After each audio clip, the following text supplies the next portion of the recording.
here o te rohi mātawa Maui, te committee, Māori Standing Committee, ka nui ki a koutou, I tai mai, me rātou hino ai o koutou kāinga, o koutou wahi mahi, ki te mātakitaki, ki te whakarongo, tātou mahi I tēnei rā, tēnei te mihi mauha I a koutou. Tēnei wā, ka huri ki a tātou a karaua, ka mātua Uncle Hami, I whakatūwhera a tātou hui, I tēnei wā, Uncle Hami. Ko tuku nātu ki ngā mihi, rere mihi inoi hoki tātou. Te manga I ngāna hera pone te toka tūru tapu. Whakaungi mai tunu mātu ki roto ki te aroha noa. Anei rā noho ki mātu o pōnunga, ka tai ki mūtu ko tu aroaro I tēnei rā. A ki whakahaeringi hoki tō tātou hui a marama, mo tō tātou committee a rohe o te matau a Maori.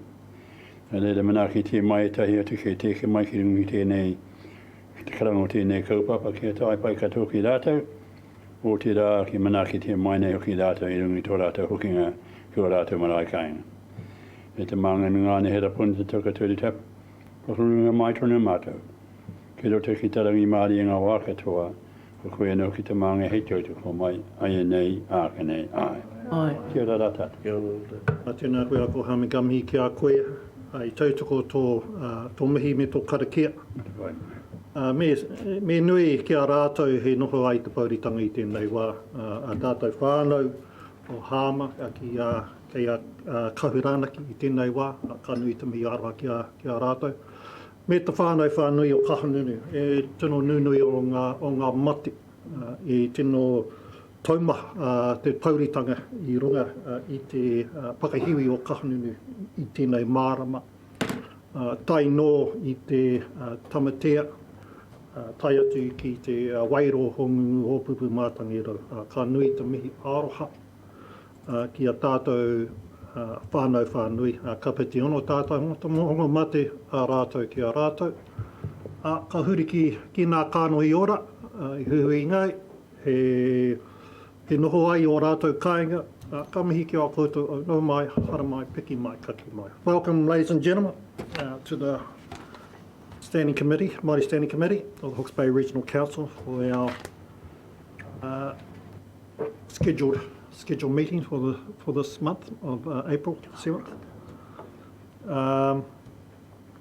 We have a rather full-on agenda, and we'll start by asking for apologies, and we have a number of apologies already. So we have from the councillors, Rex, Whenua and Charlie. In regards to members, we have Uncle Bill, Peter Eden and Mare. So I know that Uncle Bill's in Wellington, Peter is tō Wahangu, and of course Mare is involved with Hastings Māori Standing Committee also, who also have a workshop today, so Head and Tongue have divided themselves between our two councils. And I think Zach may be tied up in regards to the tangihanga out at Kahuranaki. Kia ora tātou. Was there any other apologies? No, can I have a mover, please? Thank you. I'll move to help if you wish. Yeah. Thank you, Rick. And seconded by Polder. All those in favour? All right, kia ora, thank you. Chair, we have our apura.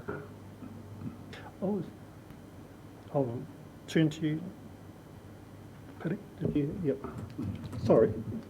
Okay, Just as Melanie and Te Wairama sort of slowly make their way over here, you would have heard over the last month the launch of our app, Te Kupinga. It's downloadable both on Android phones and on Apple phones, either from Google or from the Apple store. I guess I'm confident that each of us here on our smartphones, which I'm asking you just to pull out, will have your app ready to go, because we're going to do the waiata pūrākau. Just a wee bit of context for this waiata. It's a waiata that has been composed by Tuirina Wehi. Tuirina is the mokopuna of Auntie Nina Buxton. and Taiwhenua is Auntie Nina's caregiver. We asked if for all of the councils across Hawke's Bay, if she could consider what our kaupapa is, what our common agenda is, and to consider a waiata. That waiata is pūrākau. It talks about our aspirations in terms of the environment.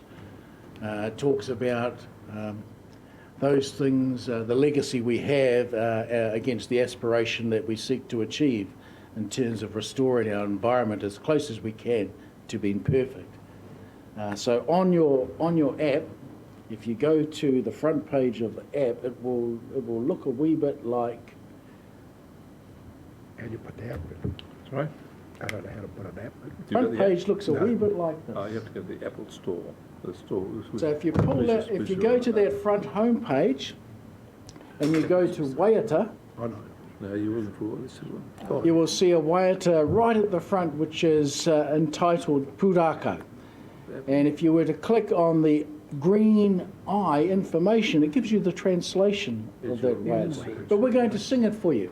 So I'm going to ask you to join with us Yeah, me too. and to partner up with someone who has the app. You have to come stand by you then. It's a bit difficult to sing when you're sitting. Hey, e tūtata. You have to sign in the Apple ID to get it. 91, 94. Oh, you have to put that one. E tūtata, if we could stand to just to release the chest cavity for the waiata. Oh, you want it? I'll go. Yeah. Oh, okay. Here we go. And Melanie and Te Wairama, one of them will be our kaitātaki, who will just set the mita, the rhythm, and also the right note. Kurire? Aye. Ai. Te ara I whanatu aira. Ura kaue tu mai nei. Here it is. E piki ki runga. Ki a marama ahau. Kei raro te matau. Te whakatikanga ake ki runga rā. Ka titi whate hutai. Te ara I whanatu aira. Ko te kurakia hau. Hei tohu no ake. I te kura I te rehutai. Te whakawhiti o te rā. Te whakaai o whenua. Hoki muri mai au ki te iwi. E ara I whanatu aira. Kia ora, Chair. Thank you. Pure. Thank you, Anthony. I don't know. It's the translation. Well, that seemed like Just after this was Oh, launched, this is I translation. got bailed up with I So what's the reason couldn't council read it. trying to put the tikanga on Google? Thank you thank you for that, Pere, me tō rōpū. Bloody a barrel about it. We taught those Americans. I'll bring us back into order. Thank you, Chair. Ka pai. I think it was really fun. So we'll also, Pere, with your support of you and your team, will we do it again for our closing? Thank you. Ka pai. You may need to remind me. So with that, we've done our apologies. Were there any conflicts today? I just wanted to declare a conflict in regards to the Whakatū in land port.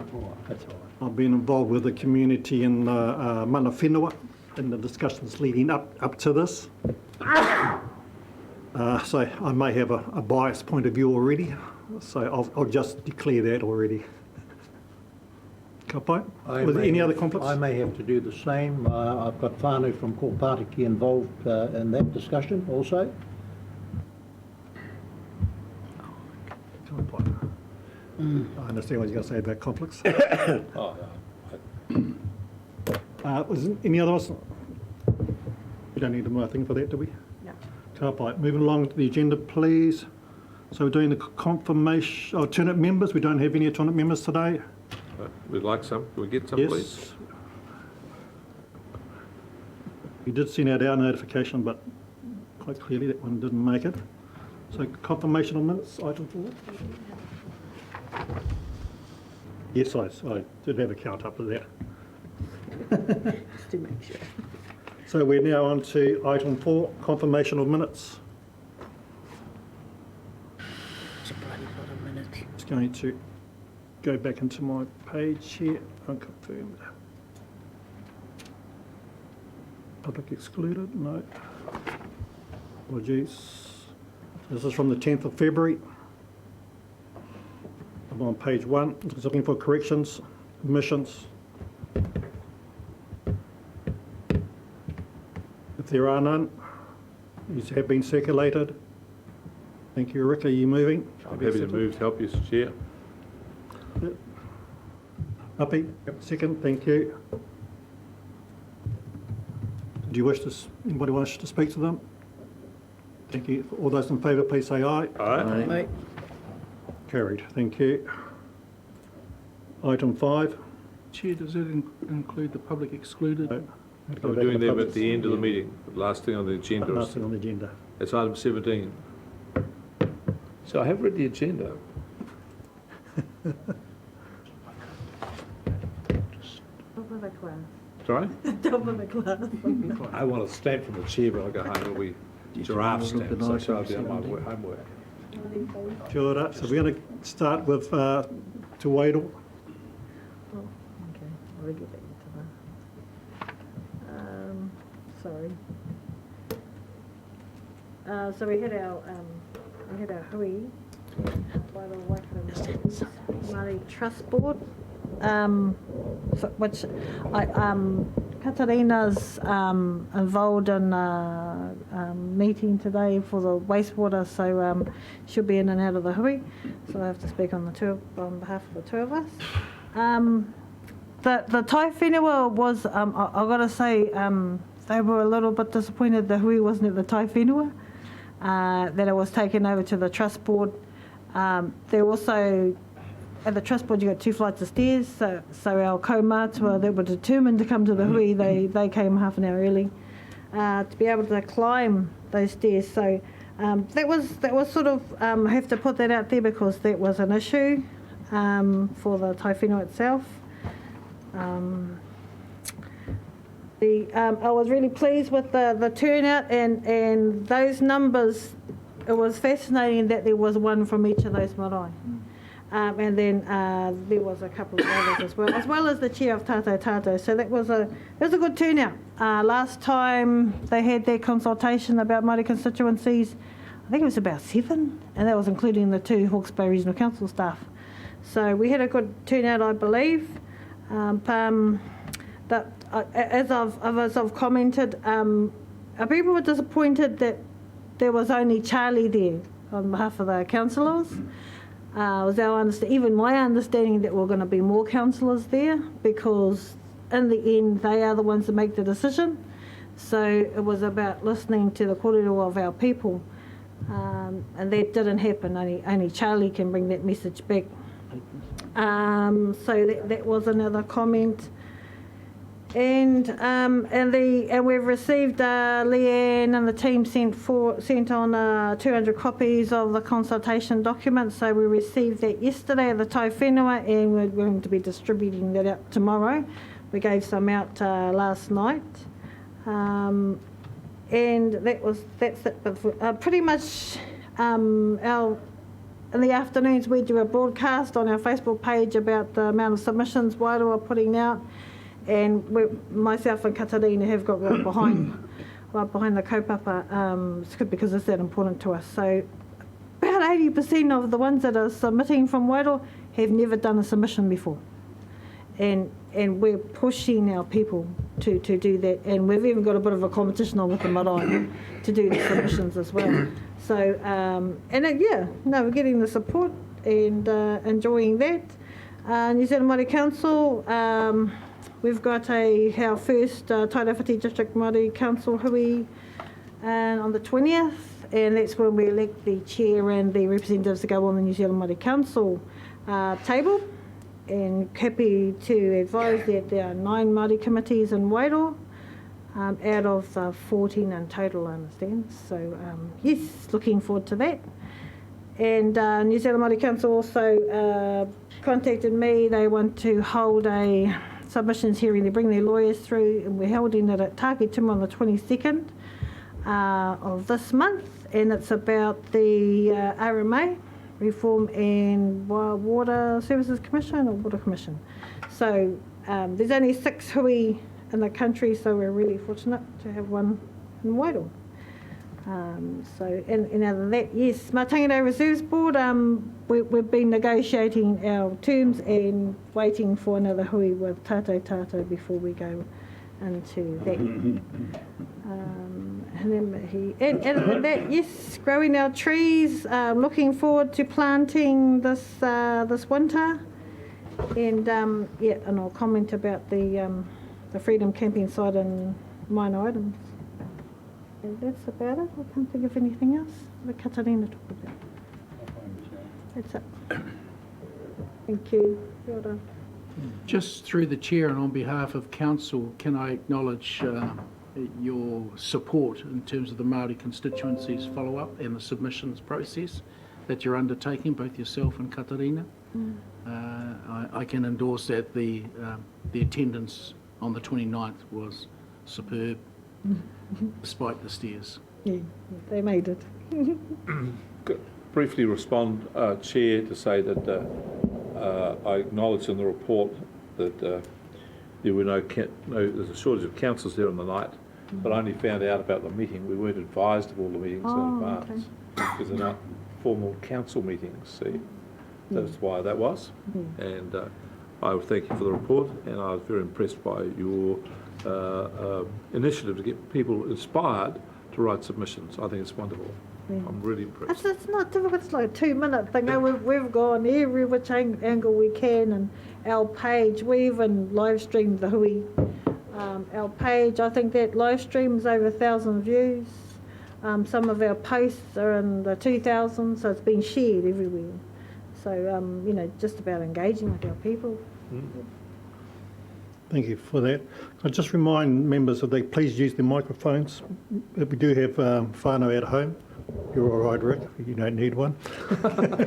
What's he saying? We've got a whiteboard? But for the rest of us, please just let's use our microphones. So we're going across to Tomatea.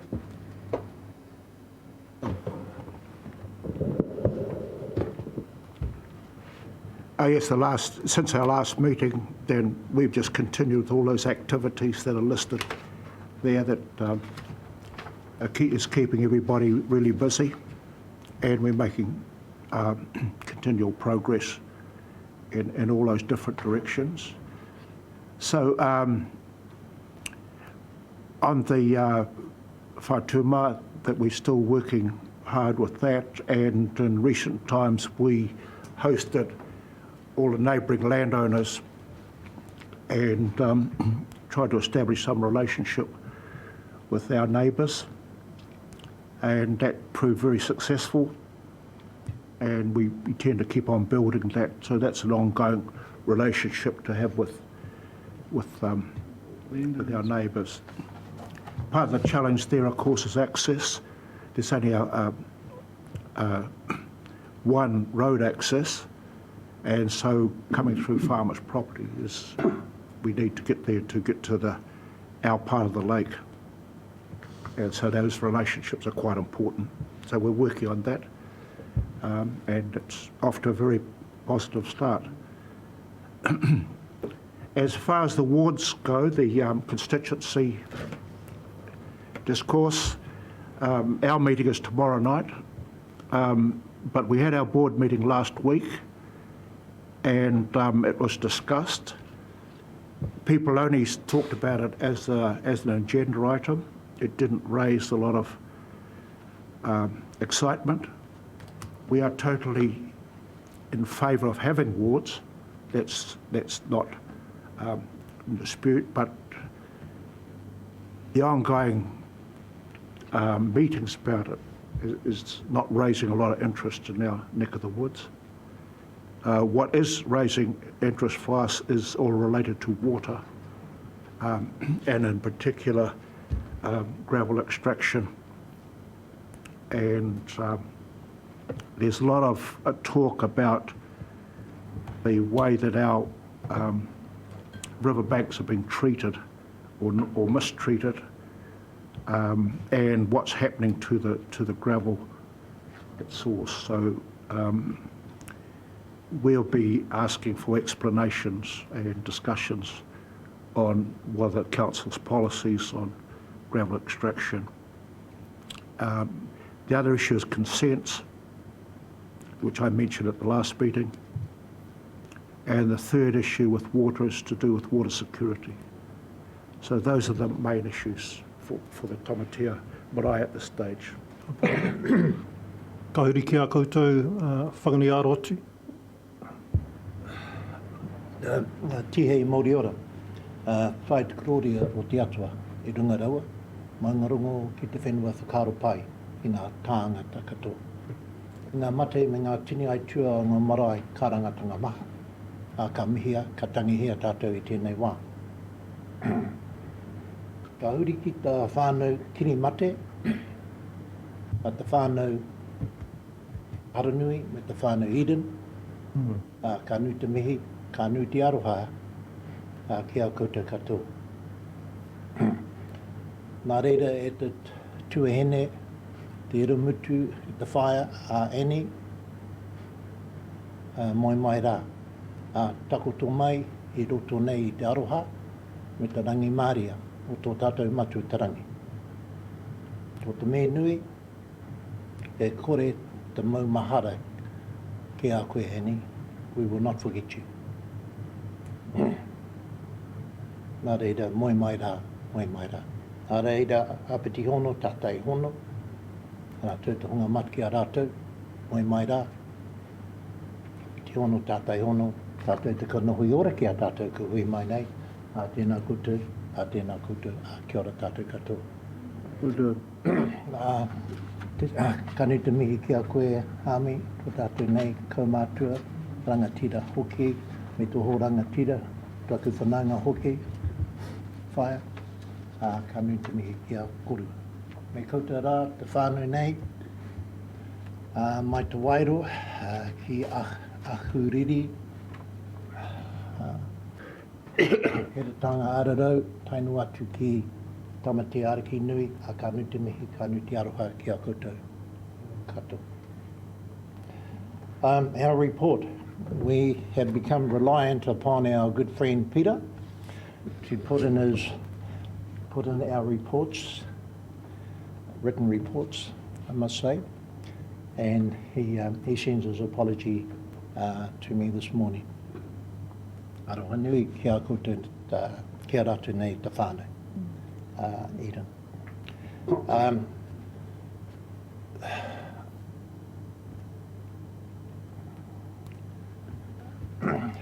Rose is going to talk about what happened at the hui last night. I had to send my apologies because I was on a bus pretty late last night in Hastings. But anyway, I just want to mention that current situation with the whitebait stands. Pierre and I managed to have a hui last week with some of the whānau. Concerning whitebait stands on the Ngāru Roro. And so we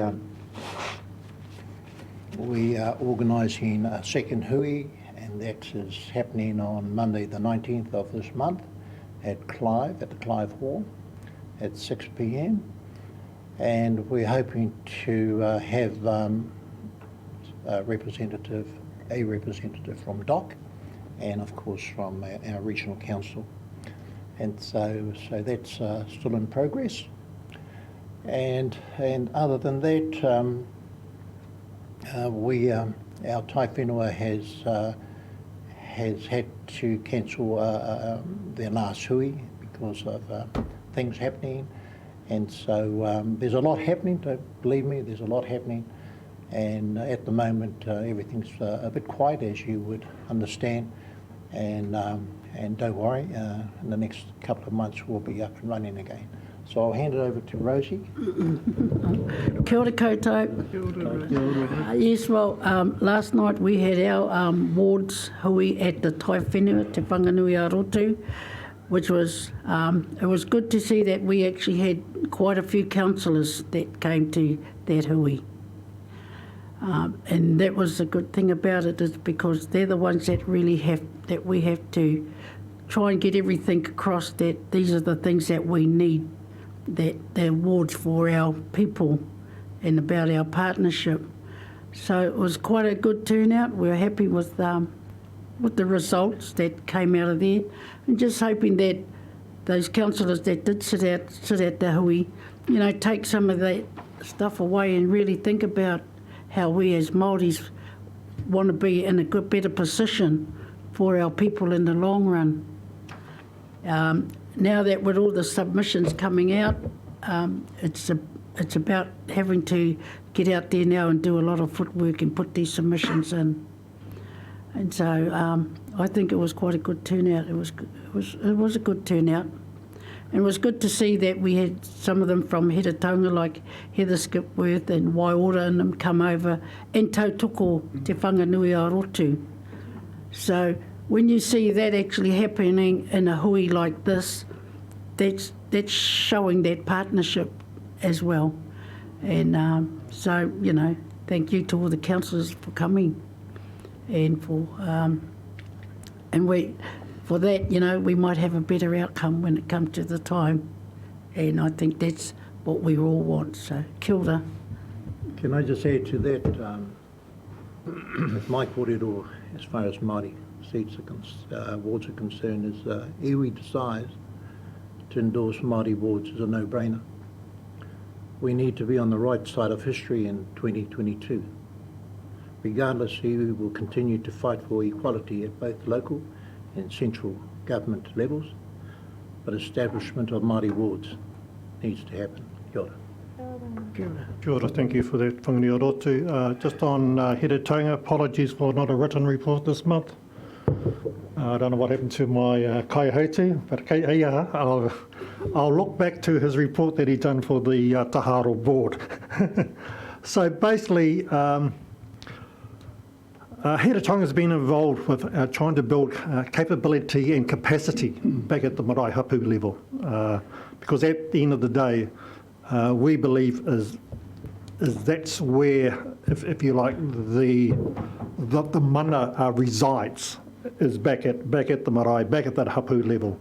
So it is about making sure that we try and increase the capacity of our marae and hapu to actually engage, to not only engage with councils, whether that be Hastings District Council or Hawke's Bay Regional Council or whoever, but the ability to engage with themselves, the ability to engage at a high level and understand,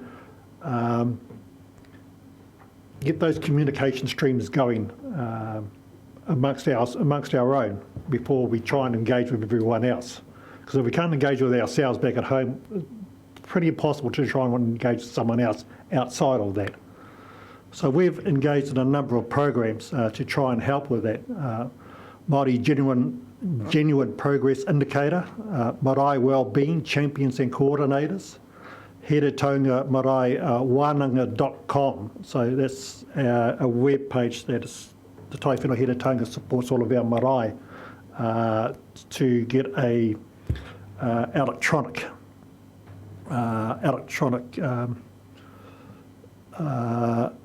identity out there, out in the wider community, the world community that is. And so these are a number of projects that Mare, with his small team, have been supporting our marae, and we are seeing groundwork.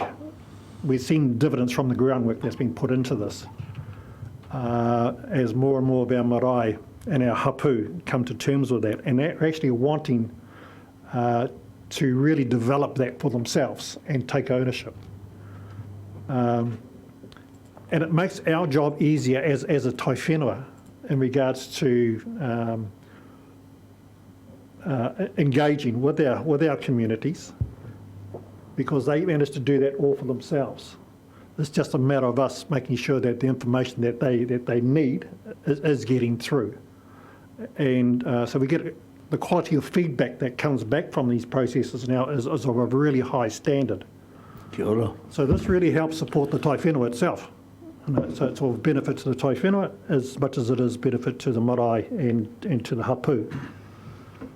A bit like Tamatea, we also have grave concerns over the global resource consents for the gravel take. We also believe that there's a responsibility on Hawke's Bay Regional Council to make sure that at that ground level, at that hapu marae level, that there's good understanding of what that actually means. Because we feel that there's not a great deal of understanding around that. You know, why are we all going down to Tamatea to extract shingle and so forth? I think there's some promotional that needs to be done, whether that's through calling hui a hapu, hui a iwi, just to make sure that there's good communication from the regional council back out. Because we can only say so much. At the end of the day, they actually need to be hearing from council rather than from ourselves. Like everyone else, we have our issues around water. We understand that this beast sitting out there called the tank has become a roadblock for everybody to a certain degree until we get the hearings underway.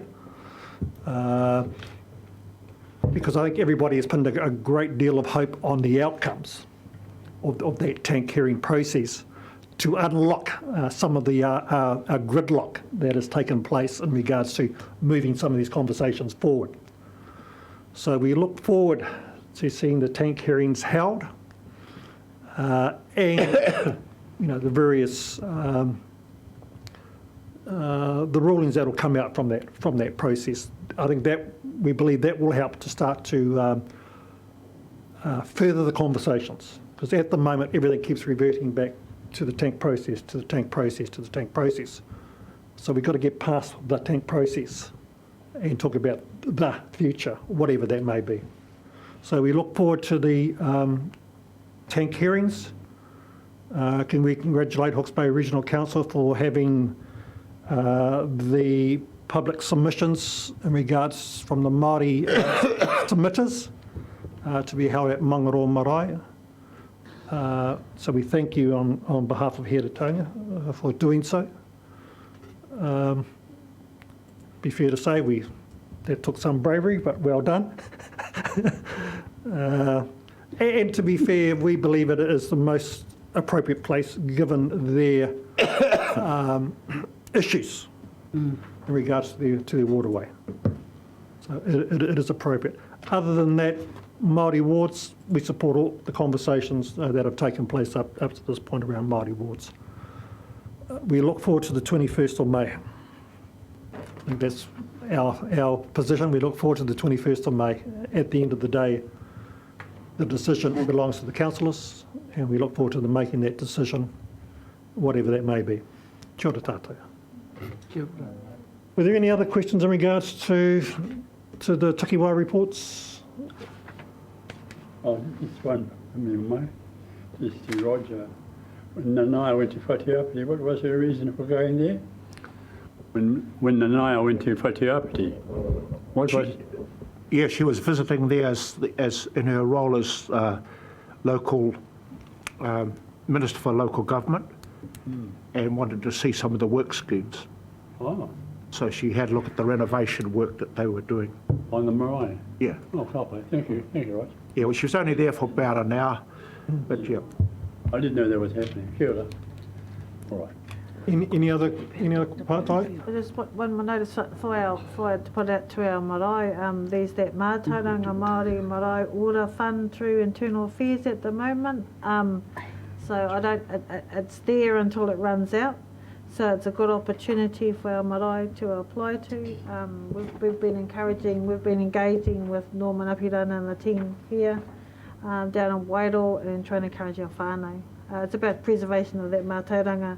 I think it came out off the back of COVID-19, so yeah. Thank you. Nothing else? Can I have a mover for the reports, please? Thank you. Mr. Chairman, Michelle? just one thing. Rosie forgot to mention something very, very important. Rosie, please. Oh, kia ora.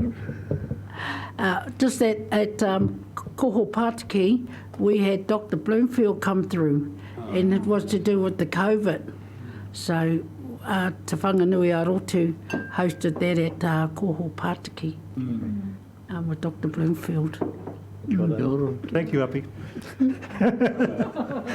So you're moving it, Api? Yes. Yeah, thank you. Michelle, seconding? Yeah.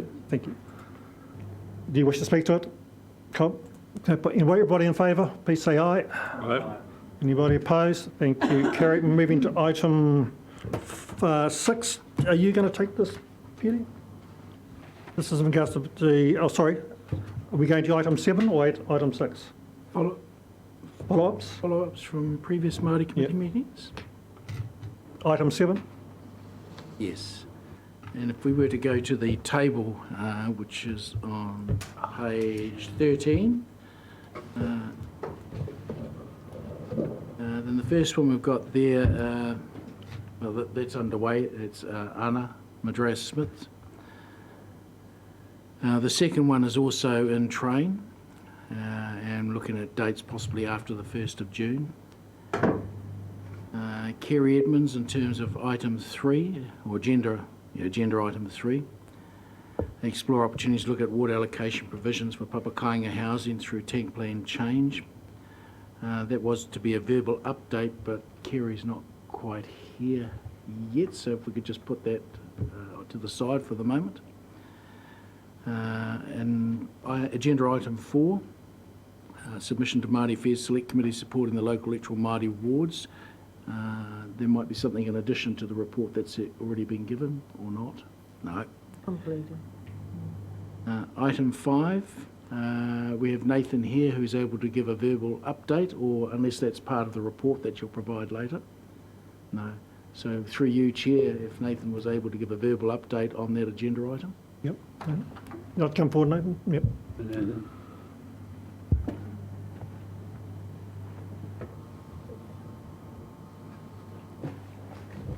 Kia ora tātou.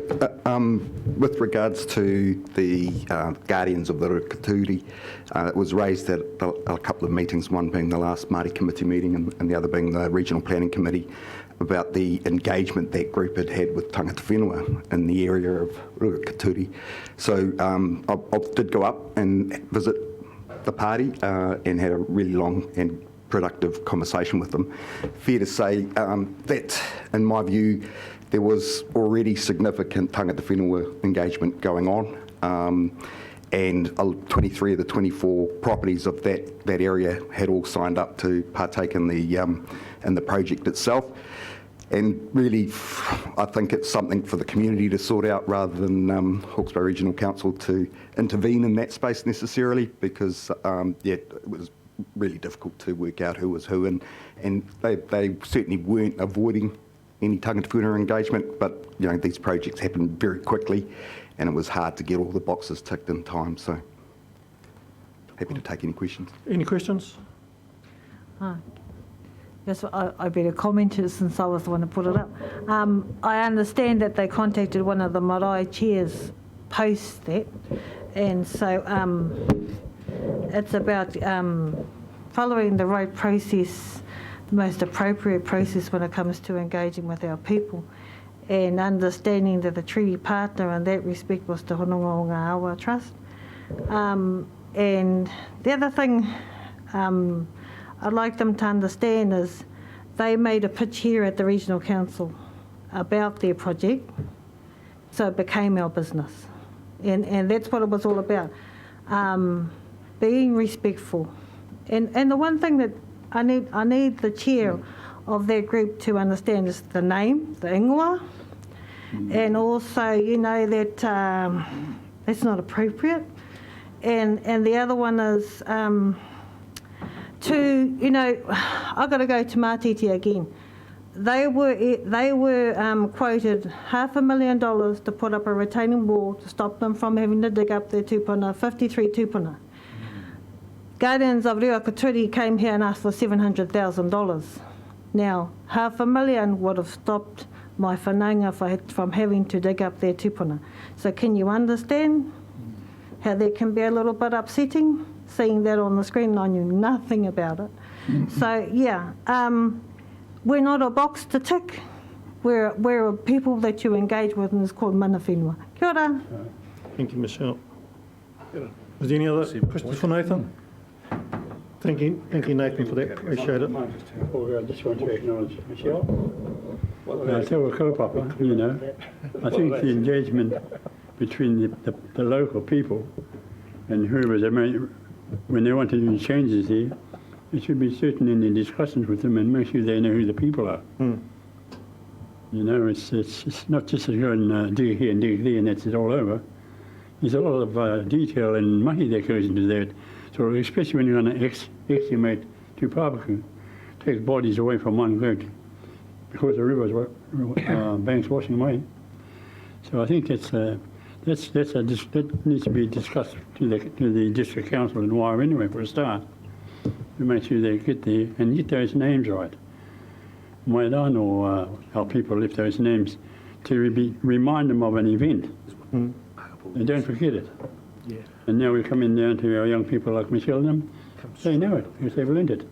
And the better they start to clean the areas out, then it'll make it much more easier for us all around. And that'll taua take call it a mai tātou, so that we knit ourselves back as partners again. We're getting apart, we're splitting ourselves up from the Treaty of Waitangi. So, whena ki o ki tāku. Thank you, Uncle Ham. Just through the chair, so post the meeting that Nathan had with that rōpū, they sent a formal letter in to the chair of the council, which was acknowledged and receipt. So that's currently where we're positioned at the moment in terms of that. Thank you, Chair. Pierre, does it come down to kanohi to kanohi? Does that happen between the people and the council? So I understand from the chair's response that he was keen to actually have a face-to-face. Yeah, I think when I came to kaupapa ni, kanohi ki te kanohi, face-to-face, so you can sort it out. And you're holding tuhi ngā reta. Half our people can't read. Mr. Chairman, in Nathan's kōrero, he mentioned that they had trouble ticking all the boxes. Well, that's what those boxes are there for. And they need to be ticked. And if they all get ticked, everyone gets heard. Kapai. Thank you for that. Move. Kapai. Kapai. Number 6. Still got a few more to go. Yep. Number 6, probably the update that was given from the Taiwhenua te whanganui o Orotu in relation to whitebait stands. Nothing else to add to that, is there? Happy? The whitebait. Item 6, yeah, kei te pai. Yeah, where's the white bait? Don't worry about the stands, we've got the white bait. Item 7. I'm sorry, I don't have anything from our Chief Executive in terms of a verbal report on this one. My apology. Item 8. We have Katrina here at the back, our General Manager of Regulatory and Policy. Katrina.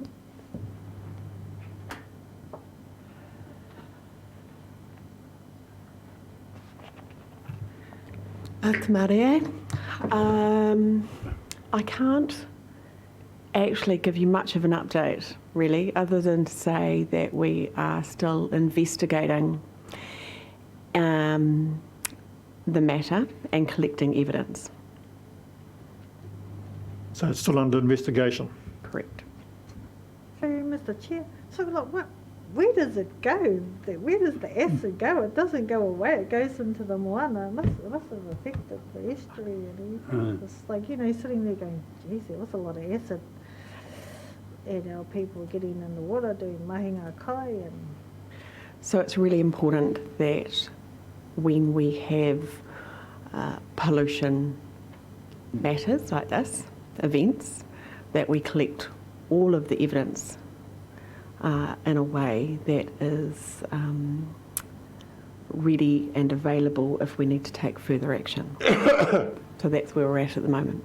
So I think what Michelle was getting at, so there's the I think regulatory side of it in regards to who was responsible for the spill. Yep. But then there's the other side of it, but the impact of that spill. Right. And so we know that there was an impact at the time, and our council has been working really closely with Napier City Council, and I believe, sorry, off the top of my head, that the results of the testing, and there was multiple, so there was recurrent testing of the water subsequent to the spill, that eventually was able to show that the water, it had cleared, it dispersed. That's not to say that there wasn't an effect at the time, but that has now dispersed and is clear. Any other questions for Karina on that? I see you also down for the next item as well. I am. So these, I understand, are relating to the renewal of water takes. Is that correct? This is for the schedule of water allocation and consents wānanga for Tamatea, Taiwhenua and Marae lands. So at the moment I'm working with our consents team. We are receiving, of course, lots and lots of consents for renewal that are currently being placed on hold while we work our way through the tank process. So no consents are being issued at this time, and they remain on hold, but we are, of course, receiving them as they come up for expiry. There is some more work to do in terms of process around that. What does that look like, and timing and all of that, that I'm still working through the team and getting some legal advice on that. Like everybody else, we are eagerly awaiting tank hearings and hopefully some outcome from there that will help us through that process. Once I am more clear about what that looks like, I intend to work with PD to set up some meetings for the Taiwhenua. Yes, thank you for that. I just want to comment and to repeat the remark that Mike made earlier on. I personally don't need an explanation, but I can't talk to the people of the marae. They're not going to listen. It has to come from council, and that is what are consents and what do they do. Otherwise, we continually have debates in amongst ourselves about the impact of these consents and what we as Tangata Whenua have the right and not have the right to do about it. So that's my point with these. So I'm suggesting that within the next 3 months there be some hui held down at home to address this. I also suggest that where there's a cross-jurisdiction with Central Hawke's Bay District Council, that both councils turn up at the same time, because our people get a bit confused about what is the regional council's jurisdiction and what are the district council's jurisdiction, and sometimes they ask the wrong council. Okay. So, and it's interrelated with two other issues which I raised earlier. I don't suggest they all be in the one hui, because I think there should be separate hui on that. But one is the gravel extraction, which has been spoken about before, and the other one is water security and water storage. So within the next 6 months, we'd like to have at least 3 separate hui down home, specifically Those matters. talked about this, so that all the people of the marae can ask all the questions they want to do and very clear in their own minds what this is all about. Okay. Thank you. More than happy to. Thank you, Corinne. Pleasure. Item 10, I think, is once again for the CEO. So go to item 11. I'm unable to speak on behalf of Chris Dolly at this time. My apology. Up by 12. It's over the page. So the Māori Committee Terms of Reference Charter and Work Program, it's allied to the long-term plan. So the Terms of Reference has already had some amendments and passed through this committee. It was really in terms of the work program within the triennial period, and that by association needs to work alongside the long-term plan. So I guess I can say that's in progress, Chair. So there's an intention, I take it, that once the long-term plan has been adopted, that will start to align the work plan going forward? Yes, because that very much sets the parameters of the work. Thank you. Moving to 13. Mr. Chair. Comes in, maybe you can go back to that. Okay. Perhaps Nathan, I know you've been working closely with Katarina in terms of the Wairoa Taiwhenua Cultural Impact Report that was funded in 2019 by HBRC.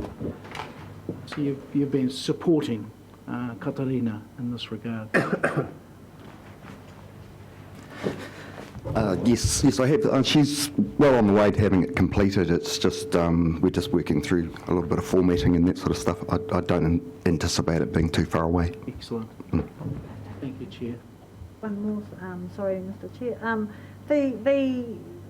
The sign in Oraka, Anna, as she was talking about, can I have an action towards that? Because I haven't heard anything, like a follow-up, to see if there's a sign put out of Oraka about, you know, I was a bit worried about them gathering paimoana when their kora levels are high.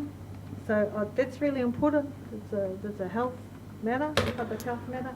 And also, the same again, there's no sign. I did make an inquiry to the Regional Council and I was told it's the Public Health Department. However, there's no sign that where the wastewater goes out illegally at the moment. You know, on Kopu Road, there used to be a sign and now it's gone. And people still practice making a kai there, so it's good for them to know, especially those ones that are coming from out of town and they camp just below there, even though I don't support that. They camp close to there, they don't realise that at 6 o'clock out goes the wastewater. So, yes, I'd like a follow-up, please. So there was a minor item, was it? It's agenda number 1. Number 1? Agenda item number 1. Right. Yeah, but I haven't had any follow-up. So Right, thank you. So for number 4, 14 and 11, can we have a written response sent out to the committee? Thank you for that.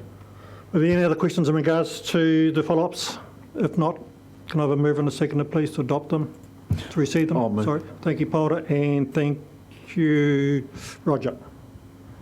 All those in favour, please say aye. Aye. Thank you. Carried. I think so minor items, calling for minor items. Roger, did you want to?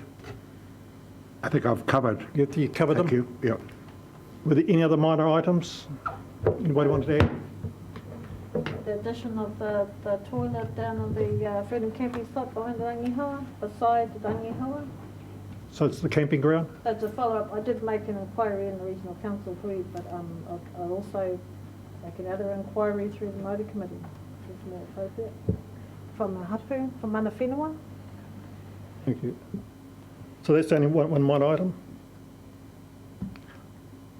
No other further minor items? Do you have to receive it? No. Thank you. So we got our manuhiri going to item 9 on the agenda. Tika? So, Pere, can I get you on behalf of the committee to welcome our manuhiri? So I think there's a few manuhiri, not just starting te Kaha. Ka pai. Invite them up to the front. Tēnā koe, Chair. Ka tira, ko tāku e tūnei. Kai runga te tono mai o tēnei tiamana o tā tātou nei komiti. Me ki rā te mihi ki o koutou, me ki rā huinga tangata. E no parirau, kai roto ki tēnei tā koutou whare. Tā koutou whare e kia nei ko te kaunihere arohe a tamatau a Maui e mihi.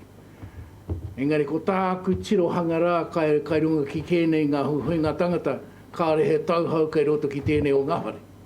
Nō reira, ko tāku e ki nei, hoki mai, hoki mai.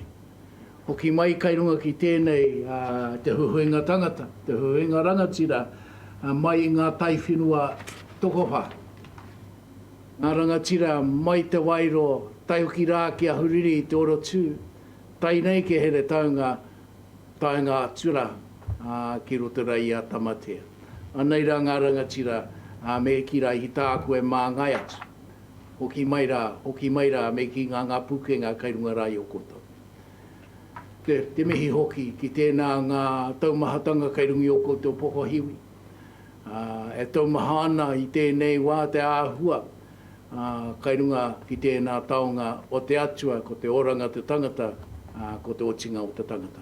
Nō reira kai runga ki tēnei āhua tāku e tū nei, hoki mai rā me ki rā te huinga rangatira e noho pari rau kai roto ki tēnei wahanga wharau i a tātou.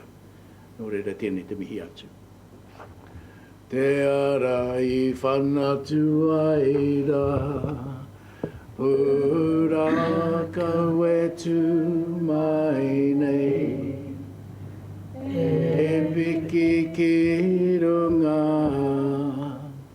i a marama hau, peira roko te matau, e whakatikanga ake ki runga, ka titi whate rehutai, e ara i whanatu ai rā, ko te kura ki ahau, e tohu no ake, oi te kura i te rehutai, te whakawhiti o te rā, te whakaai o Whenua, hoki muri mai au ki te iwi, e ara i whanatu ai rā.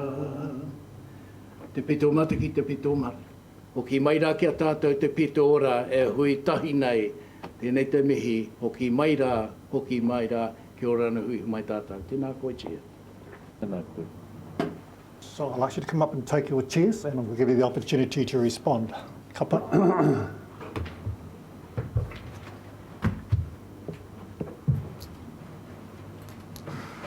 Get your waiata ready. Not on his own here. Two class jackets, little guys. Beautiful. Well paid off. Ai, koe te tui ke te kete ana te kāka e kupu ana te keruru tihei Māori ora. A ki ngā atua matua ai o kore ki a rangi nui ki a papatua nuku nāna nei ngā mea katoa. E mihi ki ngā atua ngā kaitiaki o te whenua nei. E mihi hoki ki o mātou tipuna a Tangaroa. Te mārei kura a pānea te kaitiaki a more rātou ko ngā puna turi. Ko tēnei te reo mihi ki a rātou e tiaki ana te mohana nei a te whanganui a orotu a te whanga o rua wharo hoki. Yeah. A mauria mai takoto mai o tātou tini mate. A ki ngā hunga hoki atu ki a hine nui te pō. A ki ngā pare kawa rātou kua whiturangi tia. A rātou anet, tēnau, tamihana, rātou mā. Haere ki Hawaiki nui, Hawaiki roa ki Hawaiki pāmama. A Takiwā ho te hunga mate ki te hunga mate. Te hunga ora ki te hunga ora tihei Māori ora. Ai te tuatahi me mihi ka tika kia koe pieri. Nā au te mihi kia māua mātou kua tae mai no reira tēnei te mihi ka tika kia koe. Kōrua ngā, ka tāhuri kia kōrua ngā tia mana o te kaupapa nei, o te komiti nei. Michelle, Mike, tēnā kōrua. Ka tāhuri kia koe matua hami, te kaumātua o ngā tika hununu tēnā koe Koutou hoki ngā rangatira o te matawa Māori, tēnei te mihi ka tika, rere ana te mihi mana, tēnā koutou. Kua tae mai māua, ngā kai mai o te herenga waka, ki te whakawhiti kōrero e pāna kaupapa o te herenga waka. Ko te kaupapa kai te whakawhanaki pia tētahi wahi mahi hohu kei Whakatū. Ko tērā te kaupapa o te kōrero nei, no reira, tēnā koutou, tēnā koutou, tēnā koutou katoa. Ko wai au, i tuake nei, i te taha o tōku whaia, no te wai paunāmu ia, ko ngā tira kihu te hapu, ko ngai tahu te iwi, i te taha o tōku pāpa, no ko nei ia, ko Ngāti Pārau, Ngāti Hinepare, Ngai Tāwhao, me Ngāti Māhu o ku hapu, kai wauheki e noho ana, ko au te pautikanga o te herenga waka wahuriri, tihei mauri ora. Te wai, te rākau. Tēnā koutou katoa, e mihi tēnā ki nā ka whakahare o te rānei. No te whananga o Ahariri ahau, ko Todd Dawson ahau, tēnā koutou katoa. Thanks you very much for the opportunity to come and meet and talk with you today at the Māori Committee. We spoke a little while ago at a meeting and made the commitment that we would come and present on the Whakatū inland port proposal. What I'd like to do today is just keep this as brief as I possibly can, but also welcome questions from people as well as we go along. So I thought I'd just start off by giving you a little bit more of a background on actually Napier Port itself before we launch into discussing actually the Whakatū development. Hopefully that's helpful in terms of setting some scene and a bit of background. So just in terms of the Napier Port itself, just a bit of background on us. We're the third largest log exporter by volume in the country, and about the fourth largest port by container volume in New Zealand. We have about 670 ships a year that run through Napier Port and around 5 million tonnes of cargo. We also, in our region, represent about 61% of all New Zealand's total planted pip fruit throughout Aotearoa. So, and around 8% of New Zealand's total planted forestry in terms of what we describe as our natural catchment that comes to Napier Port. It's a pretty diversified trade portfolio, and you'll see up there we have quite a mix of different products flowing through the port, both from an export perspective and an import perspective. But we are about 80% export by volume, 20% import, and the imports are really those products that come in and support the local regional economy. We also do a number of other different types of services as well on the port. So besides the container services and the bulk services, we also, when the borders are open, we also receive cruise ships through the port, as well as other types of services such as packing of cargo and provision of services to shipping lines for the upgrades and repairs on containers and all those sorts of things that happen on the port as well. Some of the key business strengths that we talk about at the port. So we're about 150 years old, and I would dare say we will be around for another 150 years, if not more, in terms of how long we've been in this region.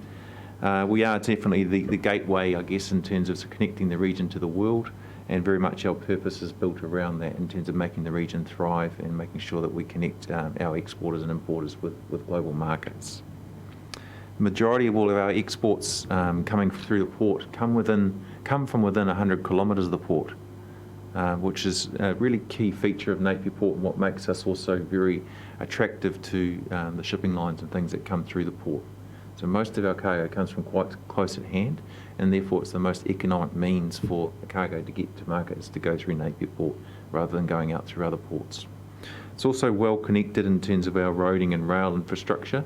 And we are also we have a lot of the major international lines calling through to the port as well. Our busy season is right now, so we're in the middle of what we describe as our peak, and our peak really starts in around about February and flows through to about August. And when I talk a bit more about Whakatū later on, that's an important thing to remember because our peak is what I describe as counter-cyclical to the other ports in parts of the country. So where their busy period is typically from anywhere from about September, October through to January, February. We're at the opposite end of that. So that means that we have the ability to have a latent capacity that can be used. Just a little bit more about our ownership. As many of you will be aware, previously we were wholly owned by the council, by Hawke's Bay Regional Council, and we went through the IPO process just over 18 months, nearly 2 years ago, or probably more like 18, 19 months ago now. And what that's enabled us to do is obviously pay down the company debt, return a significant amount of funds back to the local council for reinvestment into other initiatives, environmental infrastructure and things that the council wishes to undertake. But it's given us access to capital to be able to commence expansion of the port. And when I arrived at the port about 3 years ago, it was really clear to me that the region was certainly growing and thriving, and that the port could become a handbrake on the region's growth and ability to continue to prosper if it wasn't able to expand and grow with the region. There's a symbiotic relationship between the region and the port. And the port does well, the region does well, and vice versa. And we were really at a point where congestion in the port was starting to create some issues operationally, and we could see that with the growth coming and continuing to build, we needed to also get ahead of that and start the construction project for Sixth Wharf, which is, I'm pleased to say, it's well underway now, due for completion at the end of sort of next year, and that will be a key enabler to continue the growth of the region and also support the whole of New Zealand supply chain.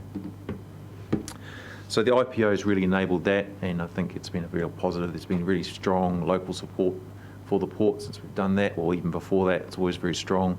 We've got strong local ownership, representation in there, local iwi taking a stake in the port as well, and about 97% of our employees, when we went through the IPO, taking up the opportunity to hold a stake of the port as well. So we enjoy a very strong local representation and ownership compared to many of the other ports around the countryside.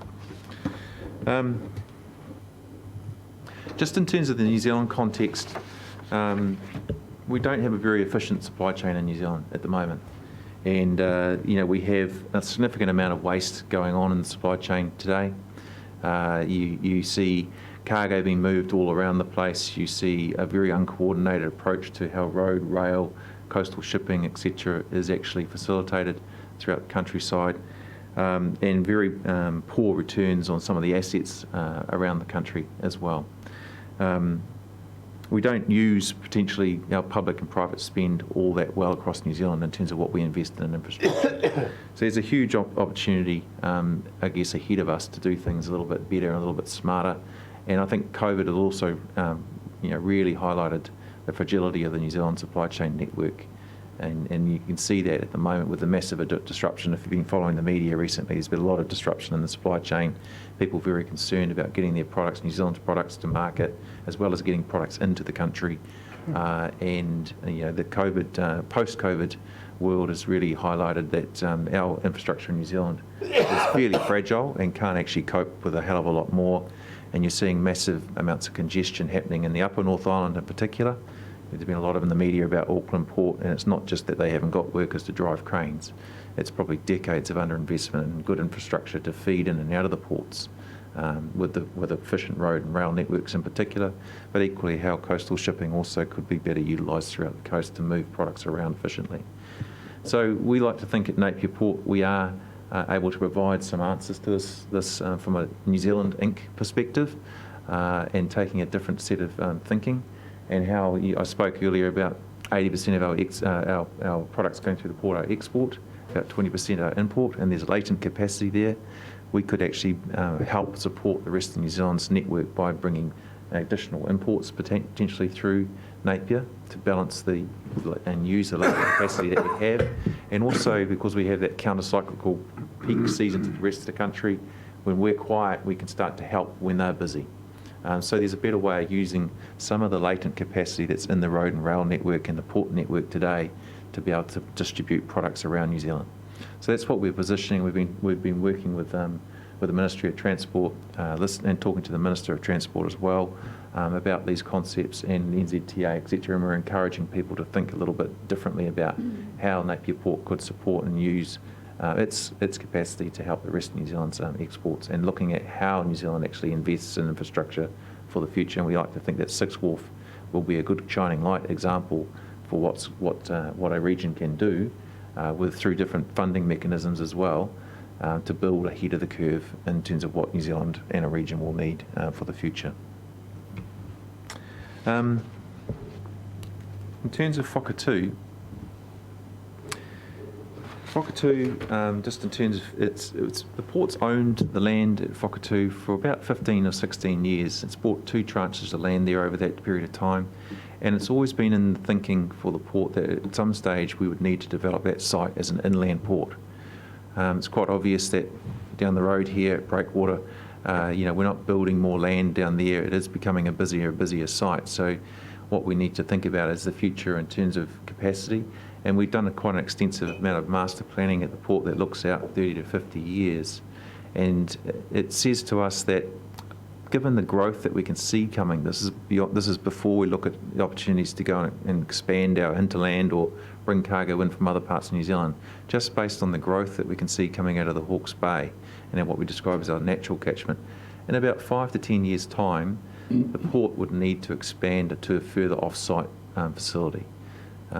Now we have those other off-sites here in Ahuriri, which are our empty container depots. Those depots are used primarily just for taking empty containers off the port, because we can't leave them on the main port, and getting them ready for exporters to come and pick up from there and then export them back out. But beyond that, we can see that in the future we're going to need to have growth or more capacity to be able to handle the amount of exports only that are coming to the port that we won't be able to handle on the main port itself. And one of our biggest constraints is electrical infrastructure and space to hold refrigerated containers. So Whakatū has always been in mind for us for a long time as a site that we would use to develop as an inland port, to act as basically a relief valve for the main port and continue to allow the region's exports to flow efficiently. And the reason why it's been chosen is, in all those years ago, was because it was situated in an industrial zoned piece of land, right alongside some of our customers, right alongside some main arterial routes for road and rail that could feed her in and out of the port. It just so happens also that it is quite well connected into the central North Island from a rail perspective to Palmerston North, to its existing rail hub there, but equally to the prospective development of Bunnythorpe, which Kiwi Rail has earmarked to happen in about 5 to 10 years' time as well. And they're working through that process today to try and build call it a sort of a bigger centralised North Island freight hub that's well supported by Kiwi Rail. So Whakatū is a site that we've sort of earmarked for some time, but and the COVID response plan with the government, with the shovel-ready initiatives and things, so we saw an opportunity there to be able to get an application in and potentially fast-track a development at the port. As I said earlier, the port's sort of master plan says about we don't need to do this for 5 to 10 years just based on the existing growth profile. To be honest, I can see that being at the earlier part of that growth profile compared to what we can see coming at the moment. And it brought forward at quite a rapid pace the conversation to be had with the Whakatū community and wider mana whenua of the area around this prospective development. What you can see up there on the slide is just a very draft sketch, artist impression that we're starting to pull together to help do some communication with various stakeholders of what the development might look like. So Whakatū will ultimately be a place that will help to support the region's growth. It will also help to better connect the region with the central and lower North Island as well, via road and rail, so that exporters and things might want to use that site as a place to either land imports into the Hawke's Bay and then redistribute around the North Island, and or land exports there for consolidation, then feeding through to the port via road and rail. Just in terms of what we've committed to, I think we've been and listened to the local community on several occasions now, and we've There is some very vocal people out there at the moment that have expressed a number of concerns about us coming to Whakatū. And what we've heard is that they've got several concerns. Several main ones really. One around noise, one around traffic, and also the environmental effects, broader environmental effects that the inland port might have upon their community. And we're very, very conscious of those concerns, and obviously the very public announcement of the Whakatū inland port coming via the shovel-ready process meant that accelerated the conversation, which in hindsight I actually think is a bloody good thing, because it actually allows us to get out there ahead now, and we've actually got time to start to have the conversations, the kōrero with people about what potentially is going to be developed at that site, and allow them the opportunity to start to have some good conversations and input into how that site might be developed. So we're now, I guess, going a bit slower to go faster, to use some wise words of Mike over here, about how we progress this development at Whakatū, and starting to engage very, very proactively with that community. And equally, we're looking to try and bring along all the various stakeholders, because we see this as a development that not only local residents have some concern about, but actually it's got a very wide and broad range of stakeholders that are interested in its development. So we're looking to bring as many people into the tent around the conversation as we possibly can. We think that there are definitely opportunities as well for the future of the site to create some opportunities for employment for local iwi, as well as the local residents in Whakatū. And so we're keen to have conversations with them about that. We see that the port, as I said earlier, we've been around for 150 years. We will definitely be around for another 150 years. Communities definitely build up around ports, and that's been proven through, not decades, but thousands of years of human society.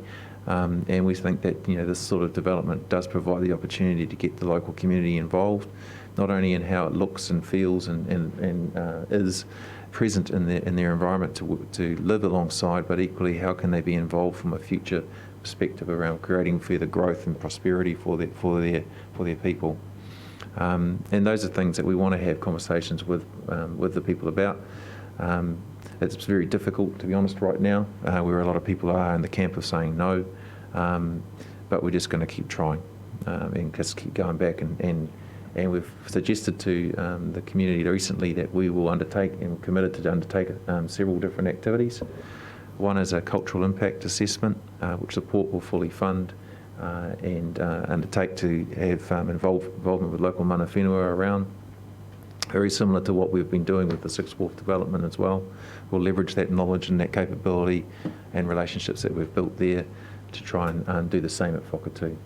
We're also looking at what's a broader community impact assessment, so we're committed to doing that. We've done some work initially based on the concerns from the community around noise. We've done some initial noise modelling work based on very broad concept designs at the moment, which we've got good experience in from our work that we've done with local residents around the port itself. You may all be familiar with some of the local concerns that they've had around noise, and we've done a lot of work around noise modelling and what we can do around mitigation. So we've got a good knowledge base to draw upon there. We've started to do that work with Marshall Day, the acoustic consultants that we use, and sharing that with the community. We've also shared with them, as I shared with the mana whenua group, the PGF application. So we're trying to be as transparent and open as possible around what we are doing, and how we came to be where we are today. And we've started the process around looking at what is required around the resource consent that we would need, and the building consents that we would need for the site, and being very transparent about that process also. The site itself does not actually require us to do consultation, but of course that's not how we do things. We will be doing plenty of consultation around the process going forward.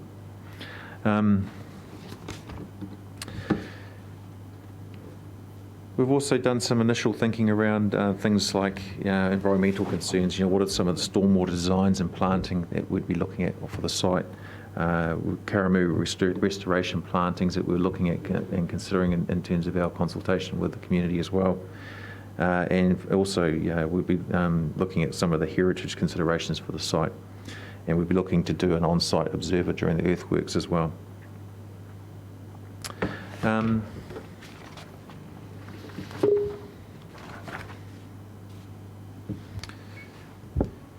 The things we've done with the community dates, so we've held 3 hui with them. Our most recent one was in March, and we've shared with them a summary of the project and provided a series of Q&A.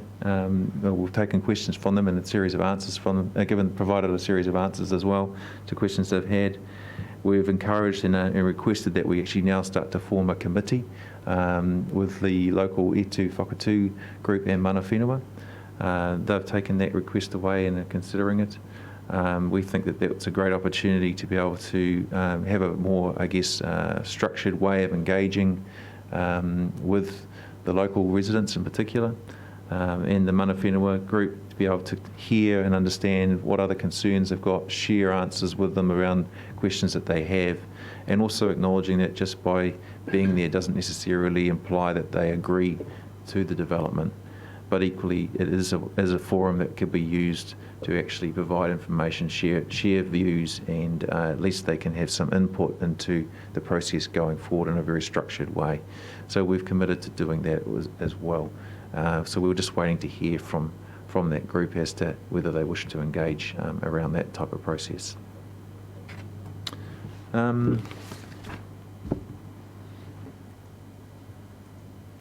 So as I said before, those are some of the things we've already committed to: development of cultural impact assessment, development of community impact assessment.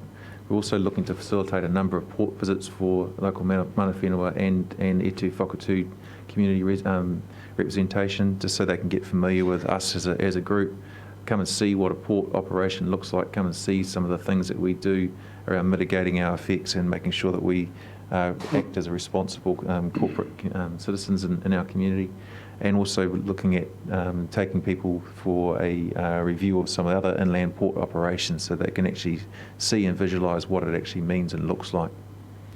As I said, we've started the work around design and draft of a consent application for stormwater and earthworks.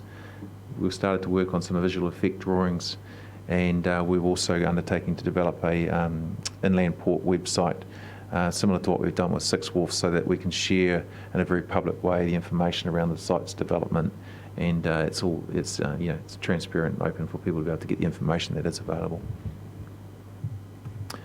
That's probably a bit of a summation of where we're at this point in time.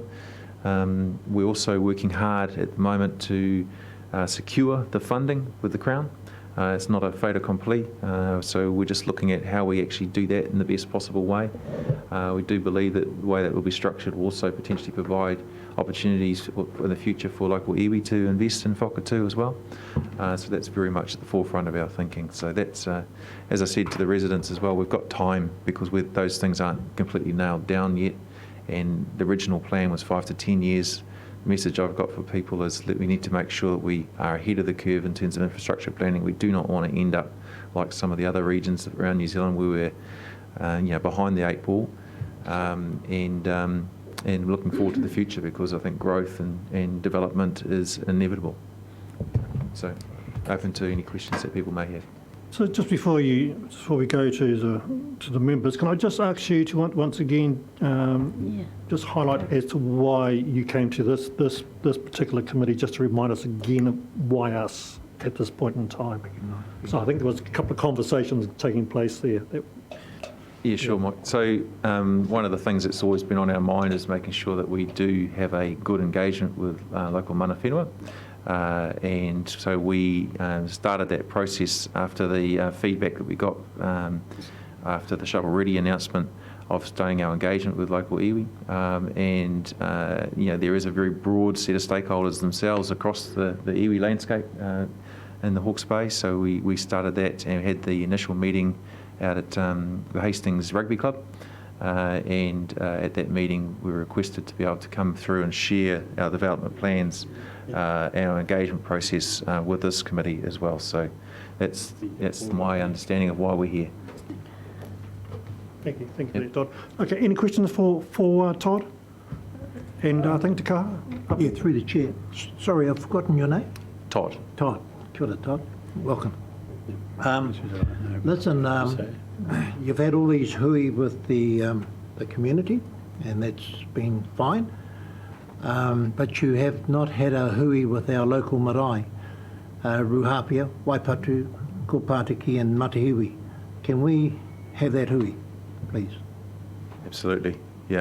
Like all the stakeholders that we've engaged with so far, we're committed to making sure we understand who they are, and absolutely, yep, no problem. Yep. So there has been one hui just prior to the end of last year, and as a result, that was with our marae, with our mana whenua, and one of the outcomes of that was that the marae asked to have further conversations going forward with the Whakatū community together. So it wasn't, we're underneath the umbrella of ko tahitanga rather than this wihi in regards to community over there and mana whenua sitting over here. Because as you know, Api, we sit in both camps as community and as mana whenua with our particular whānaus. Why I say our marae whānau, and of course we do have our marae whānau talking to you guys, especially our whānau who reside in Whakatū. But on our marae, we're governed by trustees, and it'd be fair to say the majority have not been involved, and that may be the same for other marae. So we need to have our trustees from our marae involved in this discussion. So, kia ora. Kia ora. Any other questions, Michelle? Oh, kia ora, Todd. Just a correction there. Māori aren't stakeholders, we're treaty partners. Kia ora. Any other whātai for Todd? Kaha? Oh, I was talking to our whanganui rotu whānau. I remember Peter bringing up at our last hui about the Pānia Reef when they went out to do the mahinga kai out there, and they come out of the water with rashes. It was what? Any association with the port, or they went to get the kutai, the mussels. Last time they harvested it was about a few months ago, eh?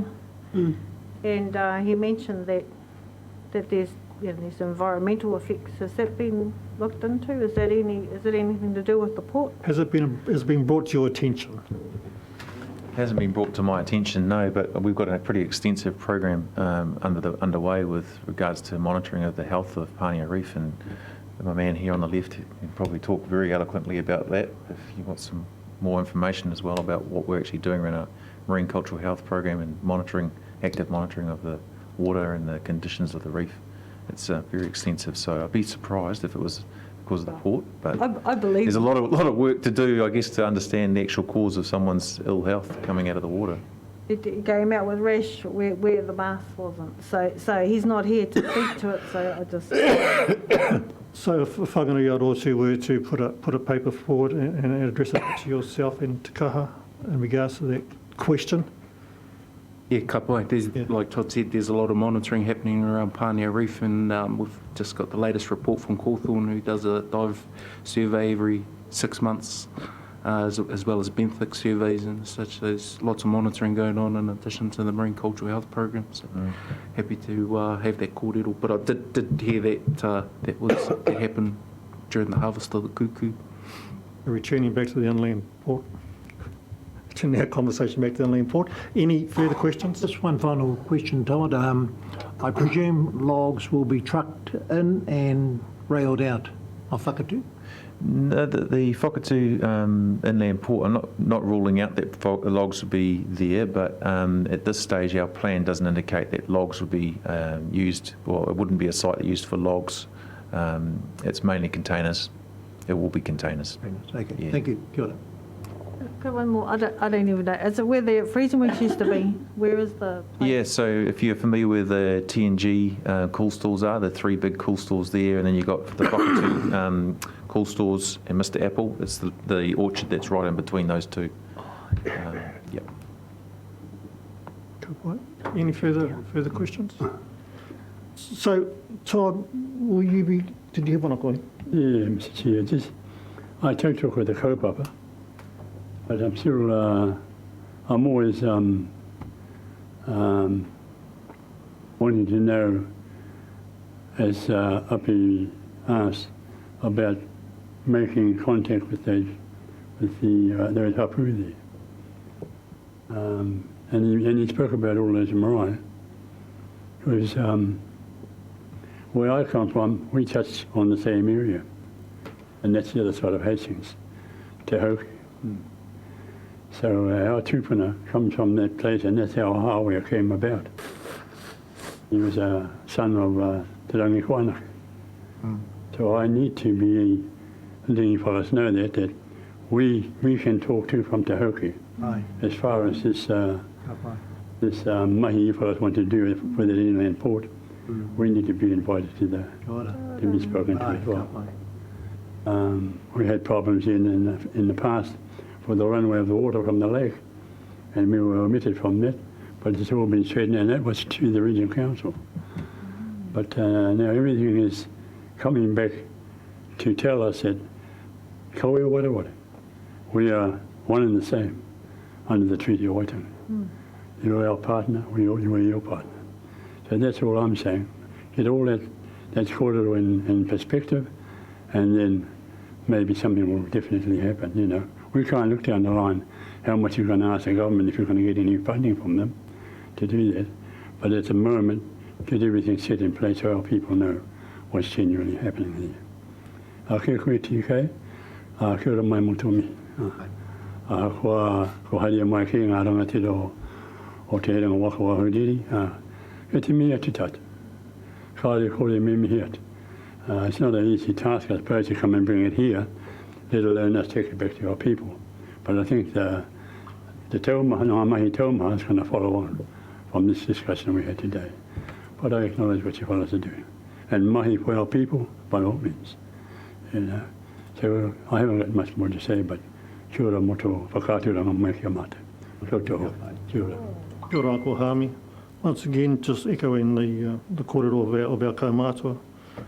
Thank you for presenting to us today. I take it you're going to keep us updated going forward as to where these conversations go with the community mana whenua. And as you have heard here, some of the whakapapa and how it this is a regional facility at the end of the day. It does go a bit beyond just the immediate area where the port will be situated. It has an interest right across the region, from Wairoa right through to Tamatea. It does affect us all at the end of the day. Kia ora, Mike. Would it be helpful just to maybe identify which mana whenua rōpū we've reached out to, and then definitely other mana whenua that we haven't included, we can definitely look into that. So that there's the four marae so far, which is Ruahapia, Kohu Pātiki, Matahiwi and Waipatu, along with Ngāti Kahununuiwi, Heretanga Tamatea and Heretanga Taiwhenua. So those have been the initial rōpū that we've approached, but absolutely mindful that there's other whānau that might need to be engaged as well. Thank you. And once again, I think you'll have a good balanced review of your engagement with those various groups up to this point, so thank you for that. Ka tau mai te wā te whakakapi. Ka pai.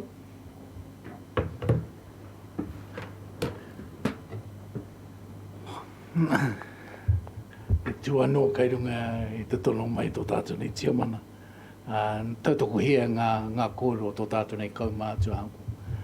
Kia kūrua, kia koira te tungu whakarai, tēnei te mihi kia koira tāu. Karinga te tohu, I te timatatanga I tāu nei whakātu mai kia tatau, ka timatahia ki tatau nei reo rangatira, nō reira kānui te mihi. Kānui te mihi, e toro mai tēnā tohu, kairumi a tātau. Ko te whakaaro te tūmanaku I o tātau, I tā kōrua haringa, ki tētahi atu o ngā karanga, kia haere tōtika, kia haere haumaru, kia tai pai ai rā kōrua ki tā koutou karanga maha. Nō reira tēnei te mihi atu a tēnā kōrua, a tēnā koutou. Engari ka tātari mai rai te tiomana he wai atu tā koutou. Kia ora. Kia ora. Can I just have a move and a second to receive the report, please? Thank you, Api. Thank you, Michelle. All those in favour, please say aye. Aye. Kia ora, thank you.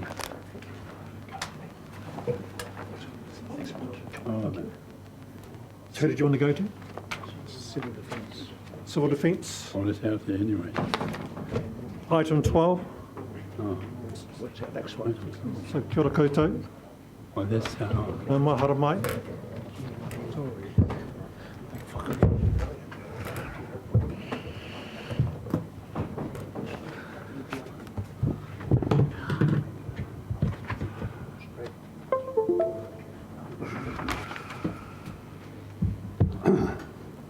Tēnā koutou katoa, ko Ian MacDonald, taku e ingoa, ko Hawke's Bay ahau, ke Civil Defence ahau e mahi ana, tēnā koutou katoa. So my name's Ian MacDonald. I'm the Group Manager for Civil Defence. We've just got a very short presentation which we'll bring up. We'll just take you through. So this paper, the genesis of this paper was in discussions. Well, there's two things that have been happening. There's a lot of discussions happening at a national level about the involvement of tangata whenua in civil defence, and also I had a discussion with Piri as to how we can start to get ahead of that discussion here in Hawke's Bay, because that's really what we would like to do. So I'll grab the mouse.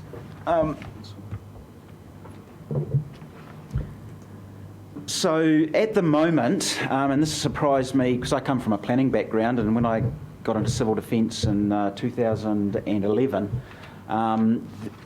the Act is actually silent on the Treaty of Waitangi, and it's a 2002 Act, so that surprised me. So as a result, the way that civil defence has evolved in New Zealand is that it has been at quite an operational level, the involvement with tangata whenua, and it's been really around marae and those sort of very operational things. So at the moment, the government is going through what they're calling emergency management system reforms. And one of those reforms is to provide for greater recognition, understanding and integration of iwi Māori perspectives and tikanga in emergency management, both before and after an event as well. So that's quite an important thing. It's not just about the response, it's about how do we prepare ourselves better, and also how do we recover. And COVID-19 is a good example of the recovery and the involvement of tangata whenua around the country in recovery from COVID-19. So what they've signalled to us is that they're going to put in changes to the Act that will require that tangata whenua will be represented on our joint committee. Now the joint committee is made up of all of the mayors and the chair of the regional council. It's a civil defence joint committee, and then the other one is what we call the coordinating executives group. So that is all of the chief executives from the councils, plus the heads of the emergency services, so police, FENS, the DHB, plus a number of other agencies around the table as well, like MSD. So that's sort of the strategic governance, I suppose, of civil defence as it exists at the moment. The Joint Committee obviously at that high-level governance, and then the Coordinating Executives Group, which is sort of more strategic management governance, I suppose I would call it. But they are the ones that set how we actually progress civil defence in Hawke's Bay. And what we would like to do now is start to how do we actually partner with tangata whenua in terms of civil defence for Hawke's Bay. Look, just very quickly, the changes, and this is an operational structure, and I'm sorry if you can't actually read it, but one of the changes that they have made is the way that we operate during an event, and requiring that we, that as part of the structure that we do have iwi and Maori representation. This is only just a recent thing, and so during COVID, for example, we pretty much used Piri in that role to be that connection between us and Te Hei Māori ora and also Kahanunu, Ngāti Kahanunu.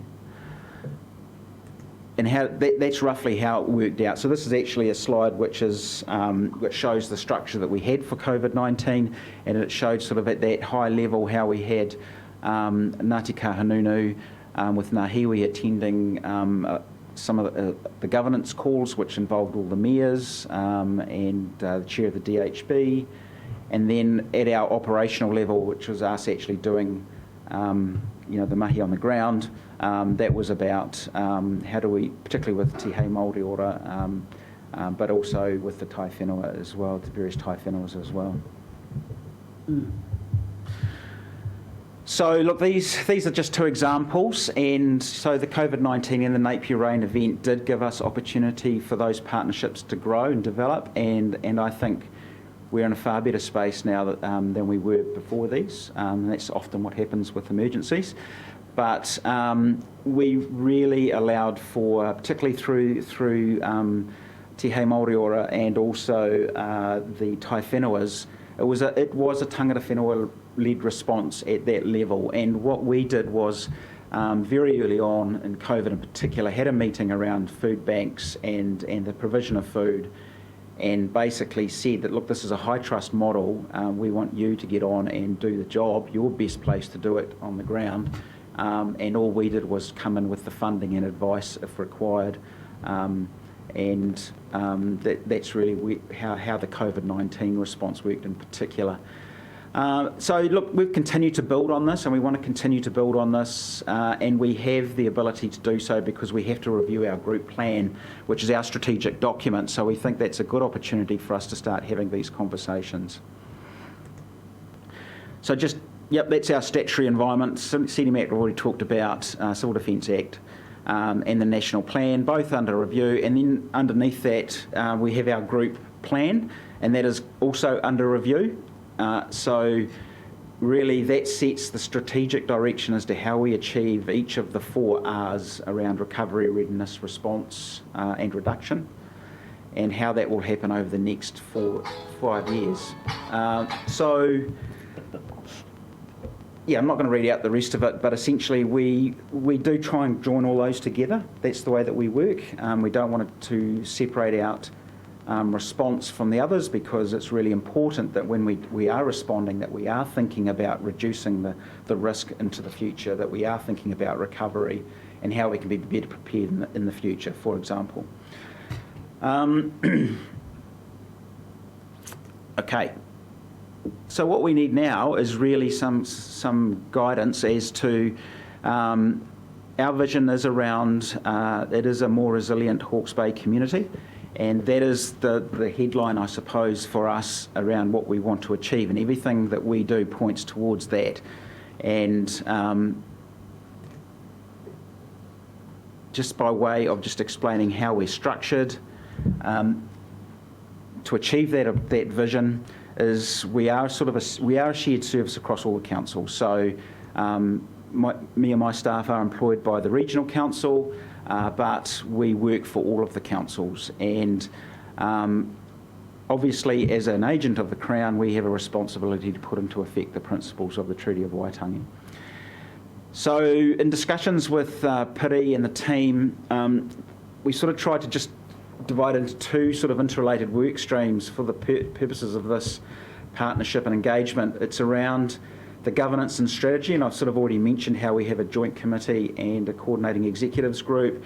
And then it is at that more operational level, so it's the work that we already do with communities and that we already do with marae around Hawke's Bay, and it's how do we actually work at that level as well. I don't think that that's quite... We don't need to worry about that, I suppose, right now, but definitely I think one leads to the other to a point. Obviously, we still need to respond and we still need to be prepared.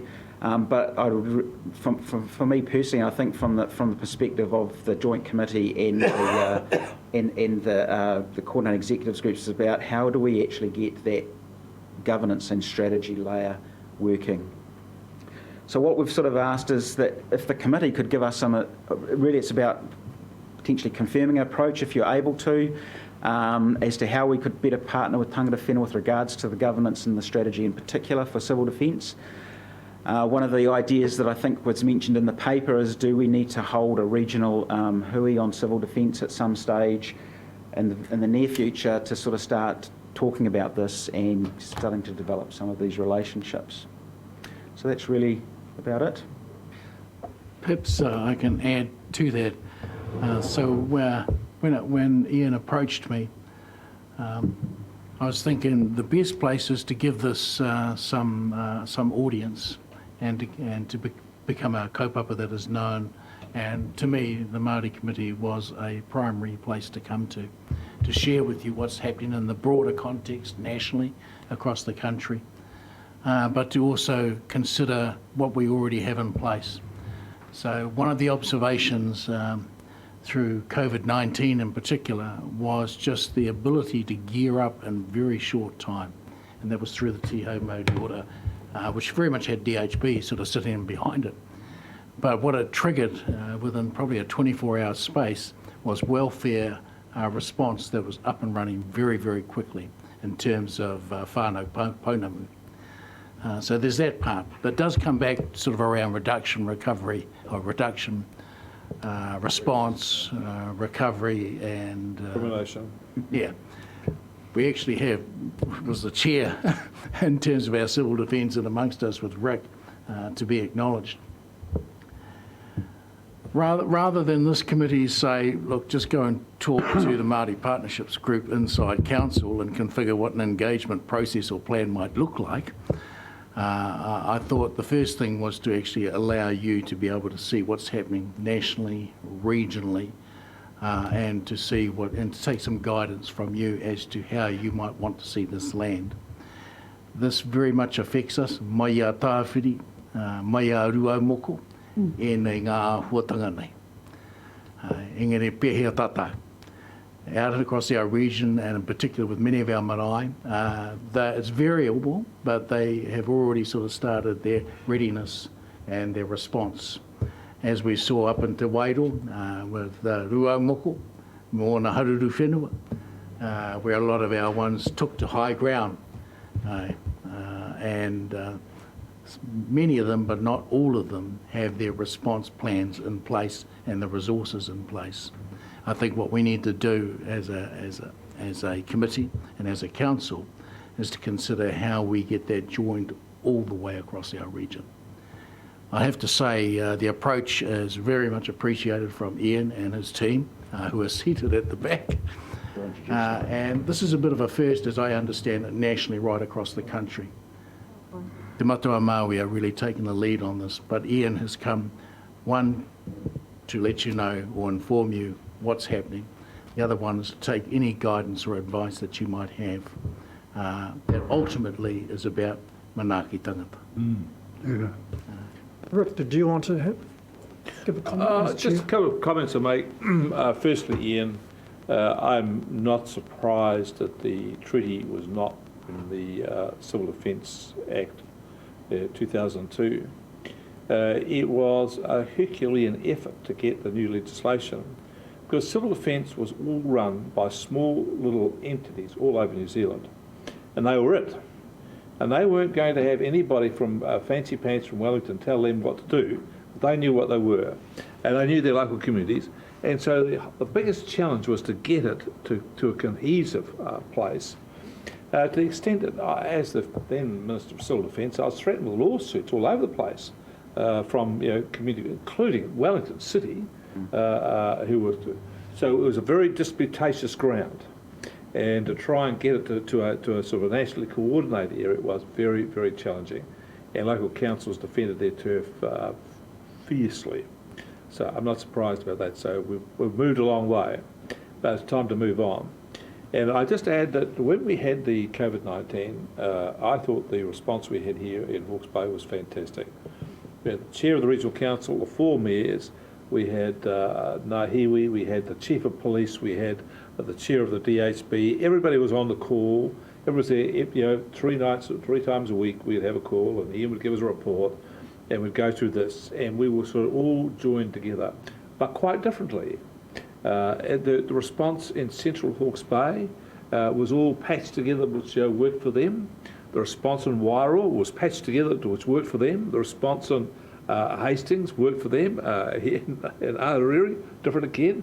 So we made what worked best for us was the incredible flexibility, which I thought was great. The second thing I thought was remarkably good was Te He Māori Ora engaged with parts of the community which we struggled to do otherwise. It was really interesting that they reached to the Pacifica communities in a way which had never been done before, and they responded magnificently. The Sikhs had their own issues, and the Hindus, well, so they were able to gather up this disparate group, disparate elements within our community and affeed them and draw them in a way which I thought we would have struggled with in other ways. So it gave us an opportunity to create something new and different and dynamic. And then always with these things, there's a lot of local innovation. The classic of all of the COVID-19 for me was running the food banks. It started to need some food, and they had hit up the local growers and got loads of onions and this and the other. And then, like Kahanu do, they talked to others, and they found out they had people up in the Bay of Plenty who had surplus of avocados. So they swapped a truckload of onions for a truckload of avocados, the best deal of the century, tonne for tonne. I mean, it was just all these other things working in a way, it was just the community working. I thought this was fantastic. So all power to your arm here, Ian, getting the Treaty of Reflectors, iwi involved, and I thought from the paper, Kahanunu and the Taiwhenuas were the best pathway forward, because they've got all that infrastructure on the ground. They're Maori based, they're all of those things, and we all need to be together here, and I thought the reach out here is fantastic. Well done. Right, thank you for that, Rick. Mike, to you. Yeah, and I'd just like to acknowledge you guys. Of course, I'm tied up with the area to Kaumātua, so I'm always been alongside our area. But yeah, the group that was supplying all the foodstuffs for the local people, I think they're still waiting to go again if anything else happens. So so everything that came out of our huris, our iwi huris, they were all in regards to the mahi that you guys had done, which was wonderful, in fact. And of course, we had our marae ready to accept people if they needed some roof over their heads or something like that. So yeah, I'd just like to thank you for your report. Wonderful. But Daniel, kia ora, mate. For Daniel Mahana, he's my nephew.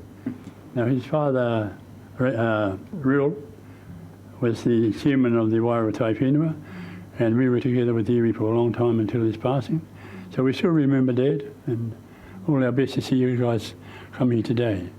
But least of all, I would just like to pay a regard and offer a small karakia to Kiri Tapu Allen, who's the Minister of Civil Defence and all that, mate. Especially for the time we had the flood here, she came right to where the action was, but she's now got cancer of some sort. So in so doing, I'd just like to give her all our blessings and hope she stays with us for quite a while. She has been a good minister, quiet in the beginning, but when they gave her that responsibility, then you really saw the true spirit of that woman working, doing her mai. So I'd just like to take this opportunity to thank you all for coming today. Kia ora mai hoki tātou. Tēnā rā tātou. Kia ora, uncle. So just before I open up the rest of the floor, so going back to the question, I suppose. So we are referring to the governance of the, and at an operational? Yes. There is a separation between the two, although they do work for the collaborative outcome. Yes. So the real question, I take it we're not the only ones who are, in regards to Māori standing committees, who are going to get this presentation? given that this As is... far as I understand, we're taking a bit of lead in this within Hawke's Bay. It's good to be out front. I think that's right too. Yeah, yeah. So, and the thing I take out of this is the Civil Defence Emergency Management Committee. So, when this group does its work, it's always in that emergency situation, and it really is the ability to hit the ground running. I think the governance group is almost responsibility is to make sure that potential roadblocks are actually moved out of the way when these situations actually develop, and the likes of the Taiwhenua, our marae, have the ability to actually service our communities. I suppose from our marae and from our Taiwhenua, we would kind of look at, so how are we going to be helped to resource our ability to interact in that space. I think that was some of the feedback that came back out from the review. I understand there was a review taken. So has that influenced your paper in any way in regards to the feedback that came back from Whenua? Yes, and discussions that I've had with Te Hei Māori in particular. Yeah, it's a difficult one for us because we don't control. We don't. When we give money for food, for example, it all comes from a national level. We're just the middle person, and that. But we are, I suppose, by definition, the gatekeeper. So that's why we want to make sure that the gate is not too high to get over, which is what we did in COVID. And that there's a strong level of trust, and I think the only way we can build that trust is actually by this involvement at a strategic level and in partnership. So I think, the thing, everybody's talked about the COVID response, and there were things that didn't quite go right, but we were able to fix them pretty quickly just by having discussions, and I think that's the really important thing, is having those relationships so that when things aren't going well, that we can have that honest conversation and get it sorted. So, yeah. So I'm going to start over here at Tamatea to Whanganui Rotu, then across to Wairo to give comment. Right. Thank you, Mr. Chairman. So, Rick's background at everything that happened, and we had our own unique response, and it worked for us, and it worked very well. Just a couple of points I want to make listening to this is first of all, it's difficult on the ground if there is more than one authority coming through. And that happened during COVID, where we were getting directives from 3 or 4 different, maybe 5 different groupings. The second part about that is recognition. So if we're a recognised source, if let's say the Taiwhenua is a recognised source of a civil defence, in the civil defence, then we have to have some recognition. Otherwise, people say, who the hell are you? You ring them up and say, well, we have, yes, well, you can wait in line, or I've got to check. If we are officially going to be part of a civil defence network, then we need to be acknowledged and recognised, and there could be some rules and regulations around that in terms of training, in terms of facility, and stuff like that. And one thing that comes to mind very quickly is this doesn't work without communications. So unless you've got instant communications, and in the day and age of mobile phones, of course, we do it, but that's at people's own expense and their own thing. So there has to be, in a rural area like ours, if we want to talk to the people at Porongahau, which is an hour's drive from Waipukaro, and so on and so forth, so communications, I say. The last point I want to make is, well, I'll just continue on that horses for courses. So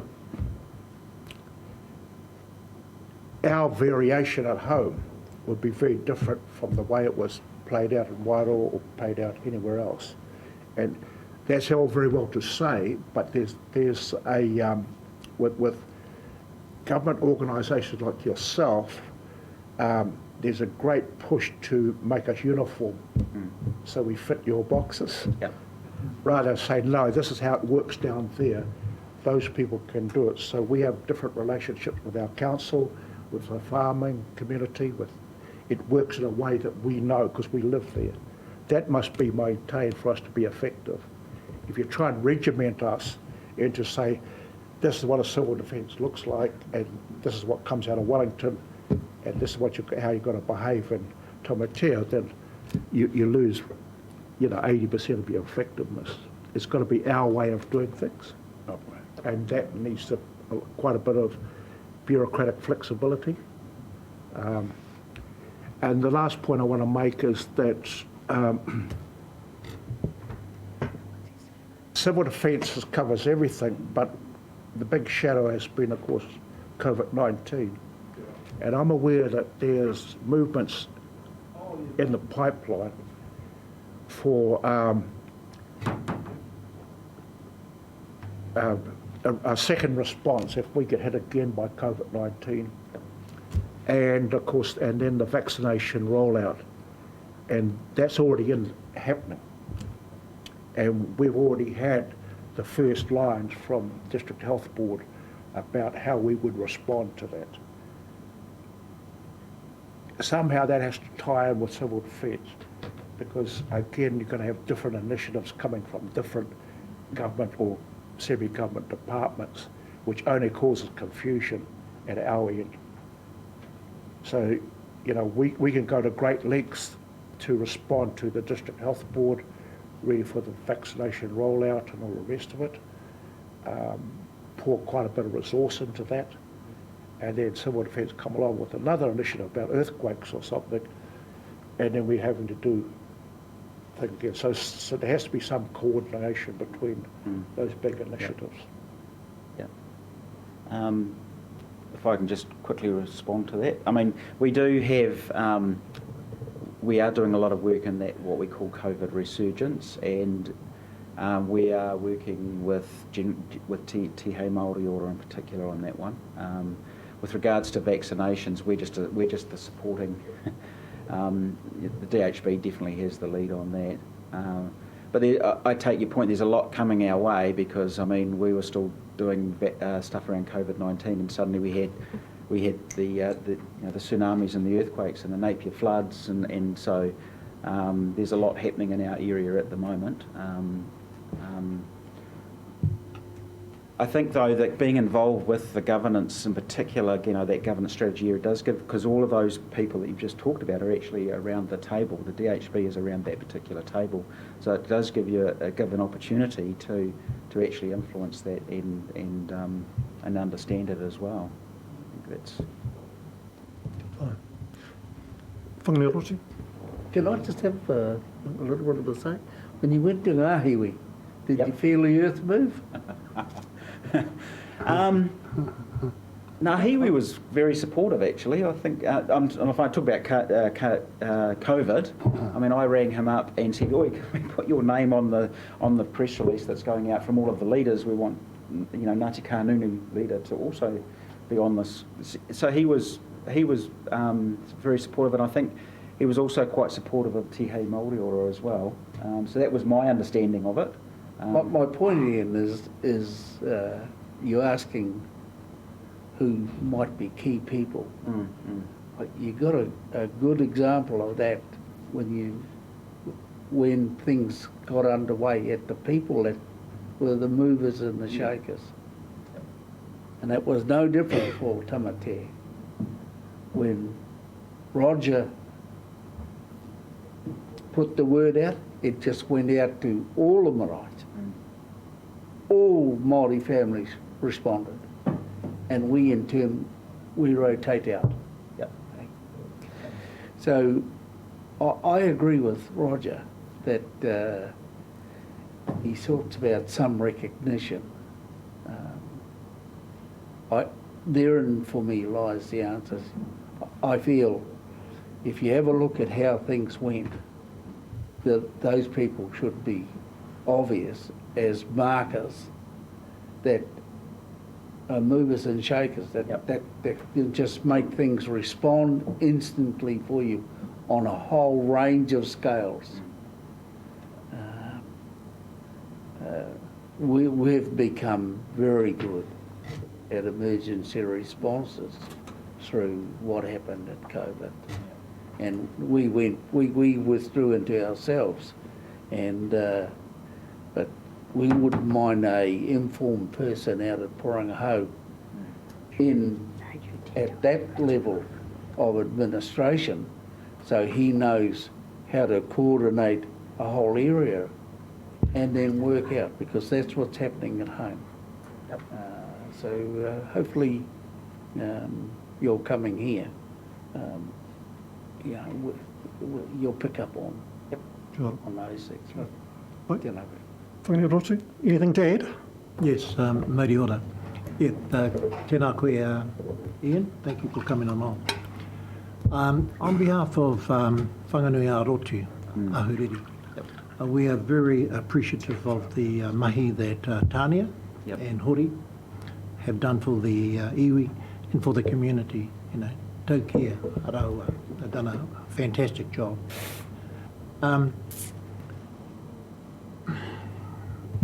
We talk about partnership, you know, and abiding to the principles of the tiriti. I'm a bit amazed too, like Rick over here, how come it hadn't been implemented from day one. However, we've got to start from somewhere, like Māori wards. So to give it justice, to give this kaupapa justice, what I would suggest is that our Māori committee, we need to just go back and consult with our own whānau and our own marae people, and then I think we need to have a workshop on this amongst ourselves, and then come up with good ideas to make this happen.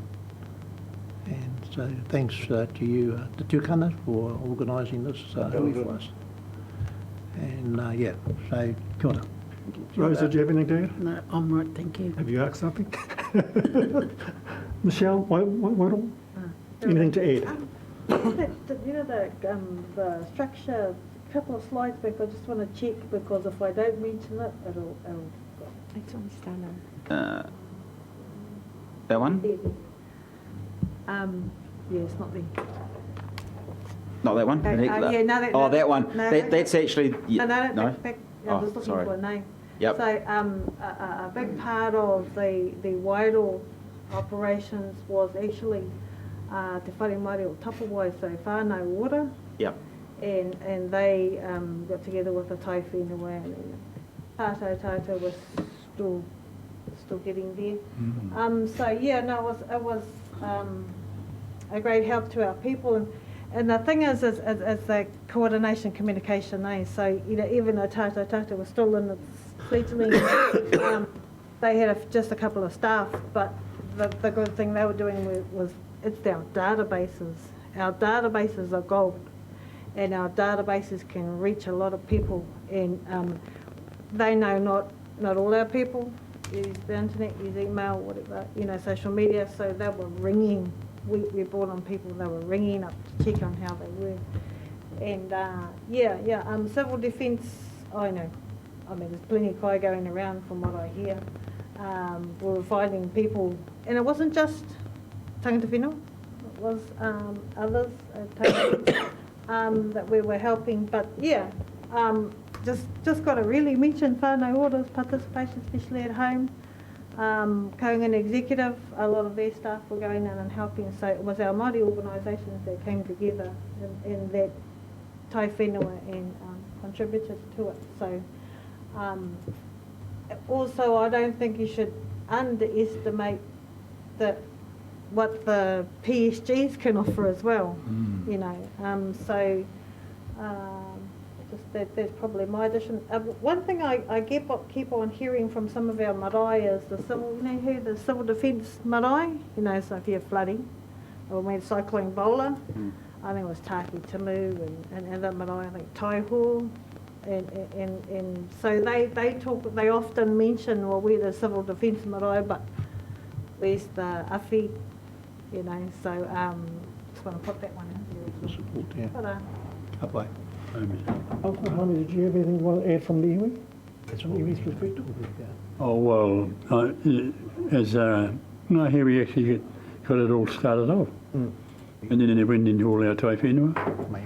And I still see our Taiwhenua today still handing out foodstuffs to some of those members of those families that were stuck through COVID. And so they're still delivering. They're still going. But yeah, you know, that's our strong part of it, I suppose, as far as Ngāti Kahunguniu is concerned. And they made sure that we were in contact with all the time. Then you had the spin-offs from here, from Whanganui-a-Rotu, and even Mohaka, even Pāhauwera Trust. They were in touch with us because of our whakapapa to Pāhauwera. So, you know, but that was only the ones here, but yeah, so I think we were pretty well looked after. But when it first kicked over, it was Ngāhiwi that was making the effort to try and keep in touch with it, because we couldn't move out. So I think we've done really well. Just from Heretonga's perspective, I really support what Roger said. There were a lot of entities, government groups, whānau order, who were all doing their thing. And if you like, we were trying to get themselves out there that they're doing this to support this kaupapa. But at the end of the day, it fell on us back at that grassroots level to actually go out and actually deliver. And I think that's where a lot of the mixed communication started to fall out, because there were various groups doing their own communications, knowing what they were doing to actually support this. And so it was, you know, where's this, where's that? We heard this, we heard that. And actually, because we're the ones out on the ground who were actually making sure that stuff actually happened and stuff actually did roll out to our whānau, a lot of us brought the brunt of that. And actually, we were just building building a hora. We were the ones just building a manaki. We were just supporting our whānau. That's all we were doing. And some of us are still doing that. But we copped a lot of that. Yeah, we actually copped a lot of that. I take the point, and you know, 3 cheers to the government for looking at putting a Māori face and a Māori voice within the civil defence space. It's not going to be an easy conversation, I think. I really do take your point that there's governance and then there's that operation space. And I think we really do need to look at how well we operated during that COVID era. Horses for courses, you know, cutting our suits to suit our cloth. Those that are at that operational level doesn't necessarily mean they need to be sitting up at the governance level, because it's a different conversation. You're doing a different thing up there. You're actually trying to prepare the ground for when those situations develop and try and remove some of those roadblocks out of the way. But I think at this stage you're asking us to receive the paper, allowing us to go home and have these conversations back at home, whether it be at Taiwhenua, hapu, marae level, but also at a iwi level as well. Because we do have to come back. We do need to respond, because there will always be emergencies. Sooner or later, there's emergencies that are all going to affect not only our whānau and our hapu, but the wider community. So it's important that we actually get it right for next time as well. So perhaps just to add to this, I think the idea of a workshop is actually a very good idea. One of the unique things across Te Matawa Maui, actually it's right across Kahungunu right down to Rakirai, is that we already have those Taiwhenua already in place and operating. all 6 of them, all the way through, albeit that we're in Hawke's Bay.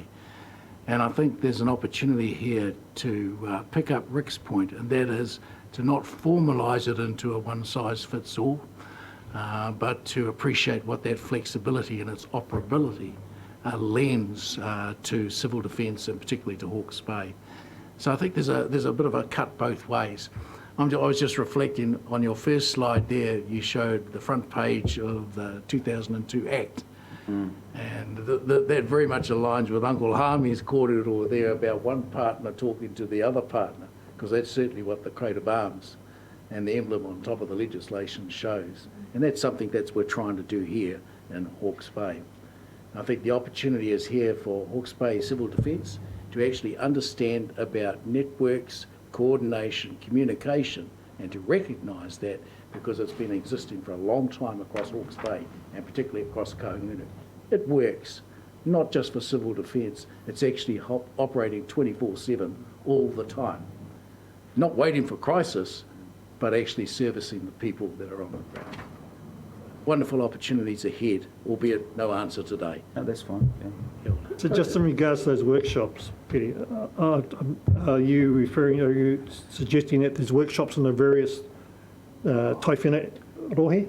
I think Ian, in terms of searching for opportunities, him and his team will be happy to go to anywhere at the call, but I was really sort of picking up Api's point about a workshop here. Aye. Because the Taiwhenua are represented here. You can get that regional coverage in one workshop here. Could I just make a point? I agree with just, I think you should have some discussion, come back here. At some point, you would need to go back and then have some regional workshops each Taiwhenua. But I just pick up on Roger's point about acknowledgement and recognition. He's exactly right, but this is what this is trying to address. Is at the moment it's unclear and there's no acknowledgement, no recognition, and make it up on the day. So you do get mixed messages.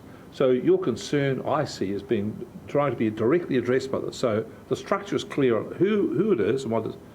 I think the structure is also capable of having quite subtle differences of how it engages in various areas. So there might be one for Hawke's Bay, but they might say, right, this is Hawke's Bay, we've got this region here.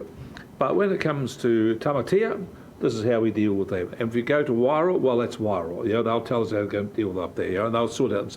But you'll know who the contact points are, where the things, and how it'll be done in each area. I don't think people are worried about how it's done, as long as it's done. And the other thing I think is really important to get here is this is another part of the civil defence kaupapa now, which was in the past just make it up on the day. Prior preparation and planning prevents a poor performance. So that's what Ian's here to try and do. So if we do that prior planning, get our organisations right, then we'll have a much better performance. And for a lot of it, Mike, you're quite right. Governance level, the meetings are boring. Nothing happens. But that's part of the planning thing. It's only when something happens that it goes from 0 to 200 mile an hour. And that's when you've got to have the plan. So that's all about that. And I just want to say to Ian again, I think this is a really good initiative. I'm really pleased with that. Takes us forward another couple of steps. Well done. So as an action, we can have a regional workshop here as a starting point, and then with the potential to branch out back at a more of a district level. Through the Chair's an action point, Māori partnerships will work closely with Hawke's Bay Civil Defence. But why wouldn't you take it to the civil defence headquarters over in here at Tangata? So this is what it is, so people see what it is and how it works. We'll leave that up to you. I'm quite relaxed as to how it works. I think here you wouldn't see, but you go there, we've got a meeting room and talk to them, show this is the pulsing heart of civil defence in Hawke's Bay. Kaha. Sold us. Can I have a move and a second to review the report, please? Thank you, Michelle. And second, Api. All those in favour, please say aye. Aye. Thank you, Kerry. Thank you, Ian. Appreciate it. We've got one more item before we have lunch. I think we've got lunch now, haven't we? Oh, one more? Yeah. Daniel Daniel Flake, we're doing item 11. All right. Agenda item 11. All right.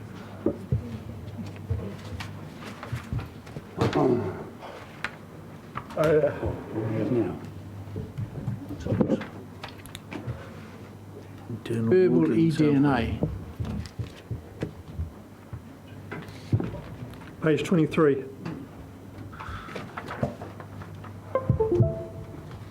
Kia ora. Kia ora. Kia ora, Daniel.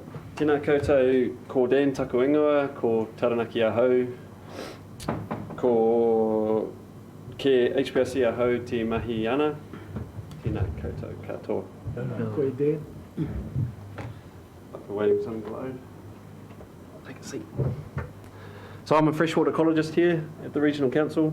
I've been working here for about 10 years now.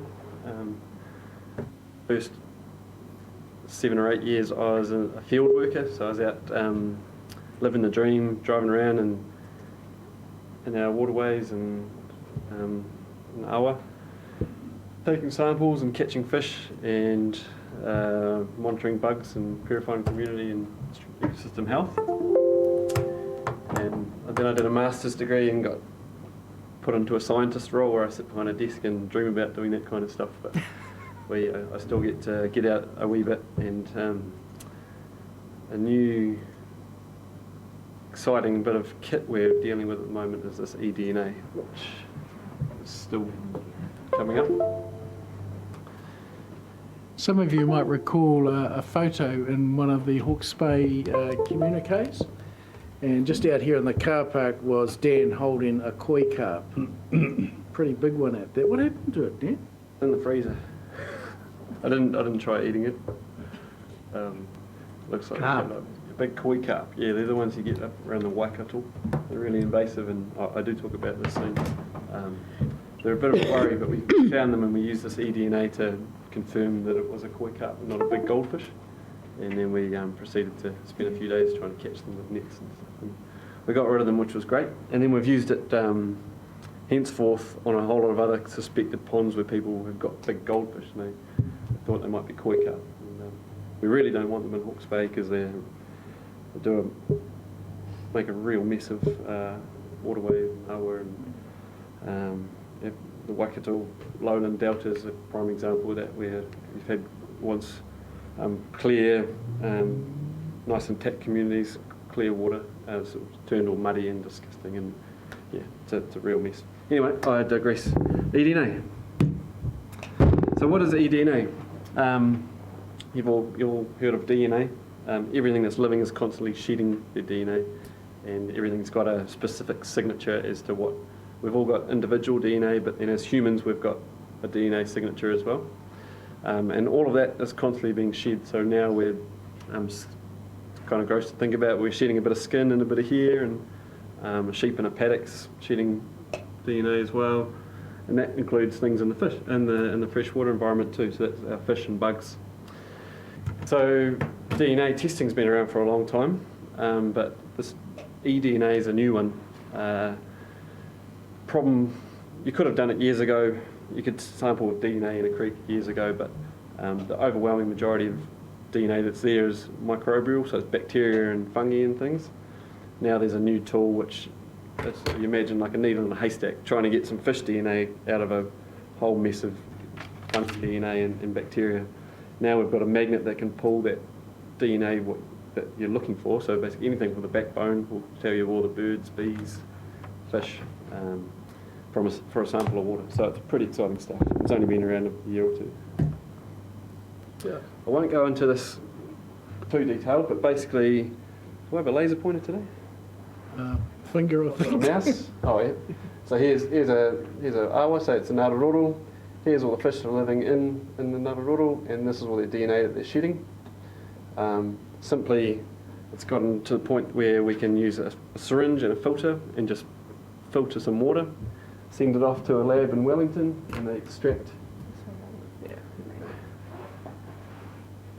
They extract that DNA from your filter, and they use these kind of magnets to pull out the fish DNA that they want. So pull out the type of DNA they want, so fish and bugs. And then you match it up with a library. So a longfin eel has got a different DNA signature to a shortfin eel, to a torrent fish. And so they know what those sequences look like, and they get their sequences from this process and match them up. The science fiction. It's amazing. It's blowing everyone's mind. Where am I pointing this? I'll do this. This is what you get. So this is a sample from the Whakatū, one of the tributaries of the Whakatū River. So for a $500 sample, can't quite read these. Well, I don't know what they are anyway. This is a mayfly species. This is a caddisfly. Those are all the insects DNA that's in that water sample. These are all the worms, fish, the birds that DNA are making their way into the river. The animals, so you've got things like invasive things like stoats and rats, so it could be potentially a monitoring technique for those. Cow, sheep and normal farm animals. All your algae, fungi, pretty amazing. And you can imagine, I'll talk a bit about it later, but how expensive that would be to get ecologists in to survey all of those type of things and how time consuming it might be. With this, we can get a community group to go and take a sample and send it off. And it's going to do me out of a job. Wow, really? Yeah, but it's not the be all and end all. There's no humans on your mammal. There's a lot of human DNA in there, but they filter that out. So that's a given there's humans in there, most of the time. But there's some funny ones that come up, and I'll talk about that at the end. I know lunch is coming, so I'll try and get through this. So it's not the be all and end all. So traditionally we've got 20 sites a year that we go and electric fish. So we're stunning the water, and it's like you grabbing an electric fence. You can't do much. So a fish that gets stunned, they kind of turn over and float down into a net, and as soon as you stop zapping them, just like you taking your hand off electric fence, you're fine again. So we do that, or we use spotlighting surveys to see the nocturnal fish, or we use netting surveys, and they're really time consuming. They are also restricted to wadeable streams, so you can't do your big rivers, because you try and wade in the Wairoa River, it's not going to work. You need geeks like me who know what all the different fish species look like. It is good at detecting most of the fish that are there, but it doesn't tell you what's upstream. Also, we've got cryptic species that love to live under rocks and under banks that you don't pick up with those traditional techniques. So eDNA can do a lot of that kind of far field stuff. It'll tell you if a fish is living 5 k's upstream, or you've got a population in some native bush. It might detect those. But the pros for fish monitoring is that we actually get to hold the fish, so we can see how big they are. You might have only adult population, which means there's something going wrong with fish barriers, or you get to know, just abundance, so how many they are. eDNA won't tell you how many they are, it just tells you that they're there or not. So it's kind of going to complement it and thankfully not just do me out of a job. Here's some comparison for the Waipataki stream. So we took 3 of us 4 hours to fish this whole section of stream. We didn't get a lot this year for whatever reason, but we've got these 5 species here: common bullies, torrent fish, inanga, eels, and reefing bullies.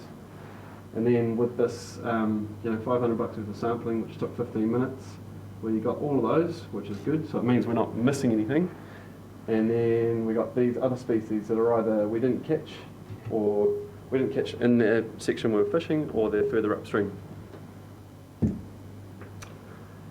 This is a consultancy we use. This is the guy who's developed this tool for New Zealand and made the database, and he's done an amazing job of it, just a young fella.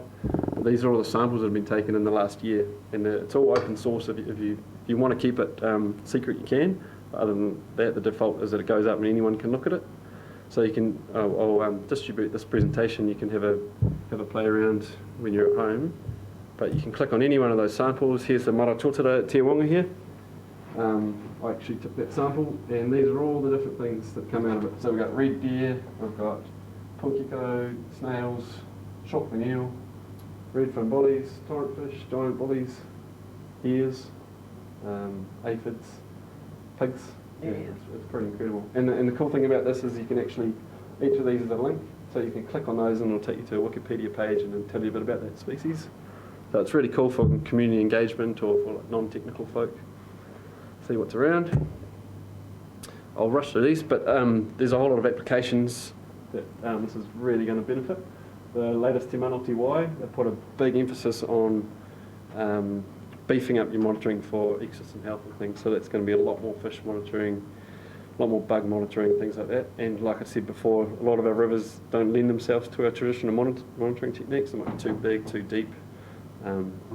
So this one here, threatened species from a sample, and I'll talk about this soon. We're getting these threatened species come through that we didn't know they were there. So it's going to be an easy way to detect those and then prioritise those habitats. Just more yarns about what the Te Mana Tuwai is going to make us do. This is a cool program that's just been just finished now actually. Open Waters Aotearoa. So it's the EPA, which is a branch of, I think it's the MFE. They put up funding for 600 samples to be taken around the country for free. So they wanted hapu groups and community groups and catchment groups to dip their toe in the water, so to speak, with this stuff. So they approached me and other people when we reached out, and we got a whole lot of marae, hapu groups and community groups, some free samples. Hawke's Bay got the best response for the country. I think we got about 50 samples. So that's going to be really cool. Fish passage. So we spent a bit of time around here, and again with this MPCFM, we've got a big push to identify and remediate, or at least make a plan for remediating our fish barriers. The Mangaro Stream in Havelock North. Some flood protection works. They did a really good job of ensuring fish could get up here, but this was a bit of a barrier. So eels and things like banded cockapoo, some of the whitebait species, can climb up these kind of things pretty easy. It's just like a natural waterfall, but there's inanga and bullies that will basically never get up there unless there's a flood. So it's a big fish barrier. You see big schools of inanga here. And this is a fish ramp we put in. This was part of my master's project. We developed these. About $500 you can bolt these things in, and they allow fish passage, which is pretty cool. So it's really important that we monitor before and after to make sure A, it was a barrier, and B, we've actually succeeded in fixing it. But again, that's really time consuming and costly. One eDNA sample could potentially be a more effective way to see we didn't have inanga there before, and now we've got them there now, so it worked. Biosecurity, this is the one that Petty was mentioning before, so the koi carp and kahuraniki. Everyone wrote it off, they're probably just goldfish. Goldfish get pretty big. And it was the first time eDNA had been used to confirm the presence of koi carp. And like I say, we've done about 10 subsequent samples in farm ponds around Hawke's Bay, and it's been used up in Northland. But we put out a media release because we were so excited about it. We thought everyone would want to see it. And we got some interesting responses, and not all of them were positive. Restorations, so before and after. This is the Waikahu wetland in Waitangi here. This is the Tutaikuri, this is the Ngaruroro. It was just a bare bit of grazed land with a little bit of marginal ephemeral kind of wetland habitat. It was wet in winter basically. Come up with a whole lot of money through, there was some iwi money, Napier Port money and HBRC money and resources. And they got contractors in and built some stock banks, dug this out and put a bore in and literally just turned the tap on and filled it up. So they created a 15-hectare wetland. We wanted to get fish in there, but there's a 2-metre height difference between the outlet here and the Tutaikuri blind arm. So we had to design some fish paths, made it like a natural channel with riffles and pools. And you wouldn't believe it. It took a long time to fill up, and then we had some rains in November a couple of years ago, and it filled right up and started flowing. And I went down, and keep this to yourselves, I went down that morning and there was fresh run whitebait swimming up the very first day it started flowing. So from an eDNA perspective, you could take a sample in this little bit of water, and you might get a few birds and some bugs. And now, so before and after, it's a really good way to demonstrate how effective your restoration has been. There's also things like Australasian bittern, spotless crake, and all these threatened bird species using it as well, and all that eDNA would turn up there.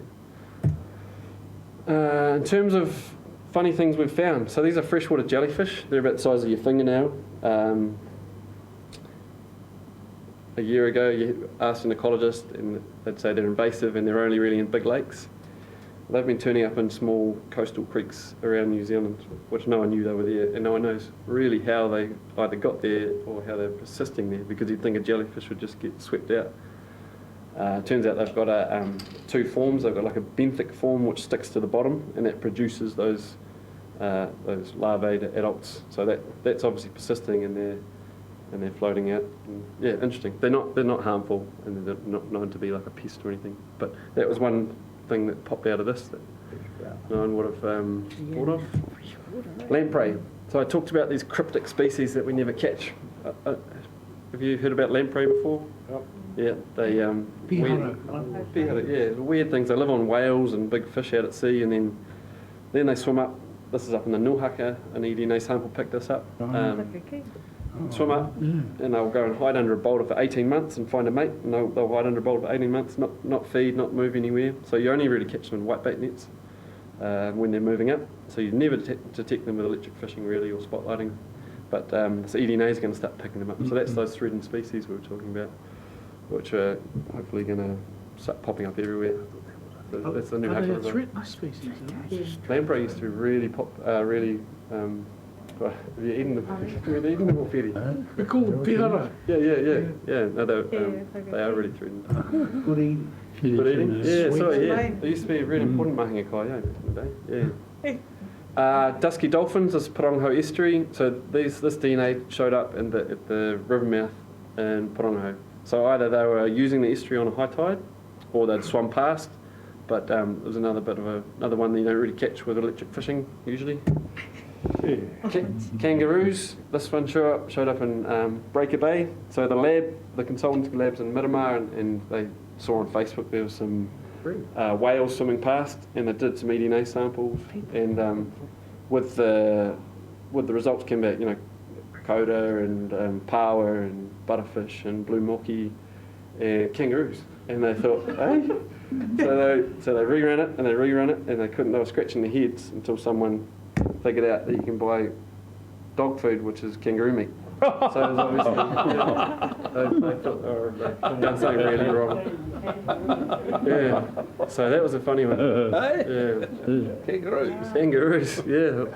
So how long does the eDNA exist in the water? Yeah, it's a good question, Petty. So they're using it in lake cores. So and sediment from lakes, you can hundreds of years potentially. How long would a scale from a bully last before it gets eaten up with bacteria? No one really knows. It depends on how warm the water is. How in a backcountry stream it might get eaten up really quickly because there's not a lot of kai around for the bacteria. But conversely, in a lowland stream where there's a lot of productivity, it might get eaten up really quickly as well. It also depends on how much flows in the water, how many organisms are there, how big the organisms are. Like a long finial is going to shed a lot more DNA than 100 little bullies. So it's all new stuff, and there's papers getting written on it all the time. HBRC, between us and Whakatū Regional Council, we've just done a big paper on our results comparing this to our traditional fishing, and that's going up soon, and it's created a real momentum with all the other regional councils now. So we were kind of the first to dip our toe in the water and chuck a few grand in it, and we're getting some really positive results. What is the range from where you take your sample? Yeah, so overseas it depends on how much water there is, how much flow there is, how many. So what you're asking is how far an organism has to be upstream. If you say that the fish in this area, is it 100 metres? Is it a half a kilometre?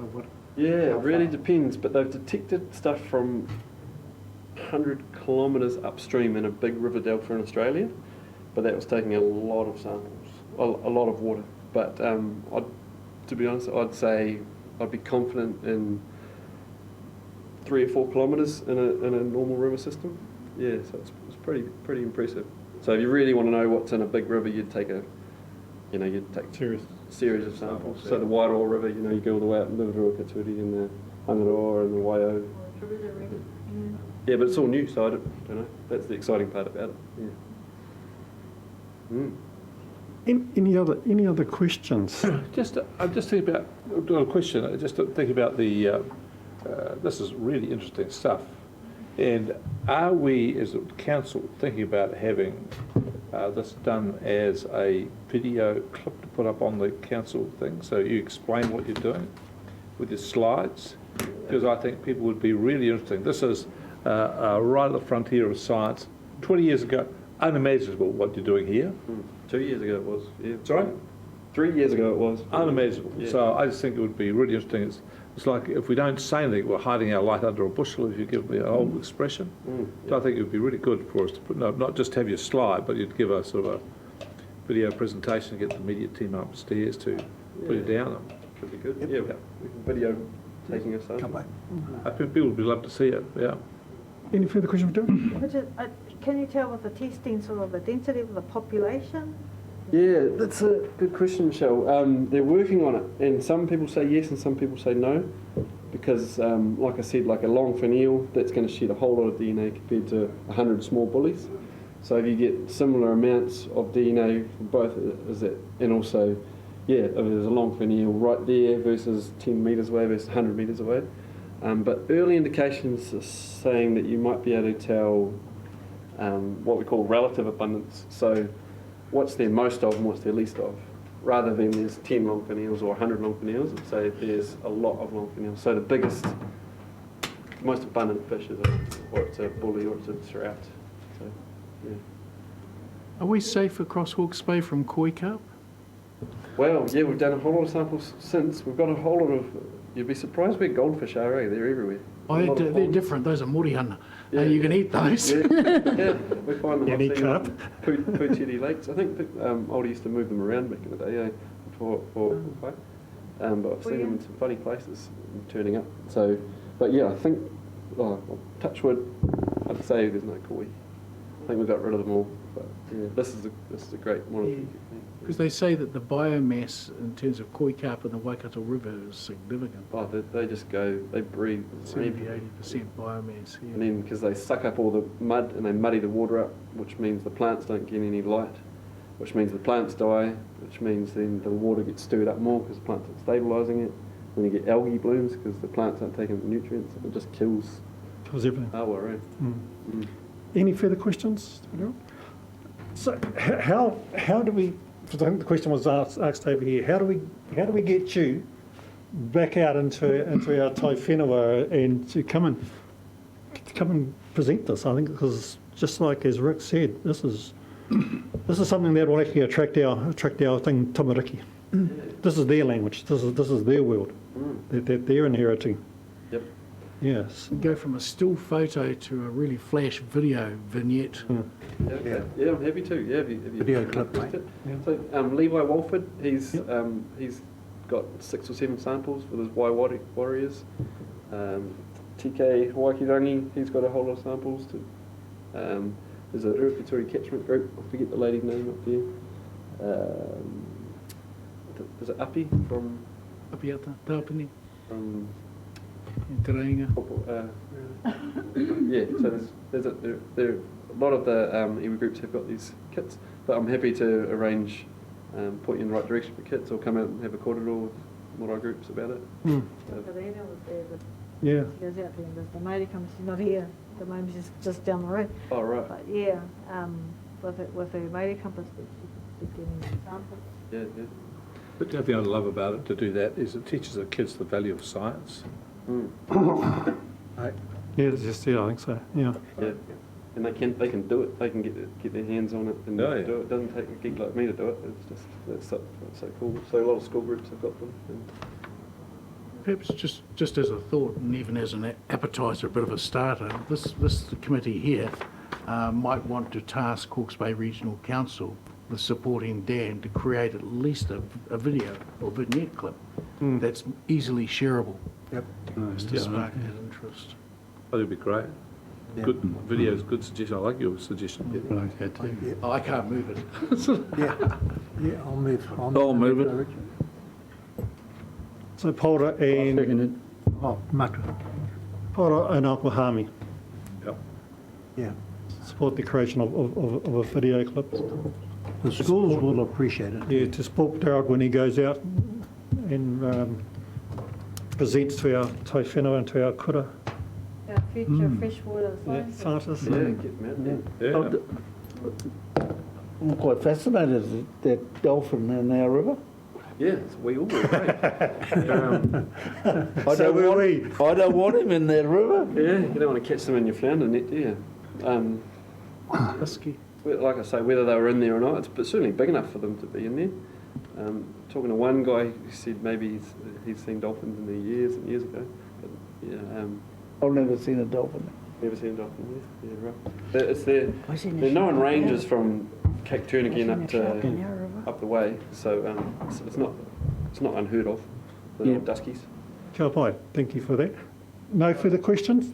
Can I have a move and a seconder, please? Rose, thank you. Thank you, Rick. Yep. Any further questions? No, thank you. All those in favour, please say aye. Aye. Card?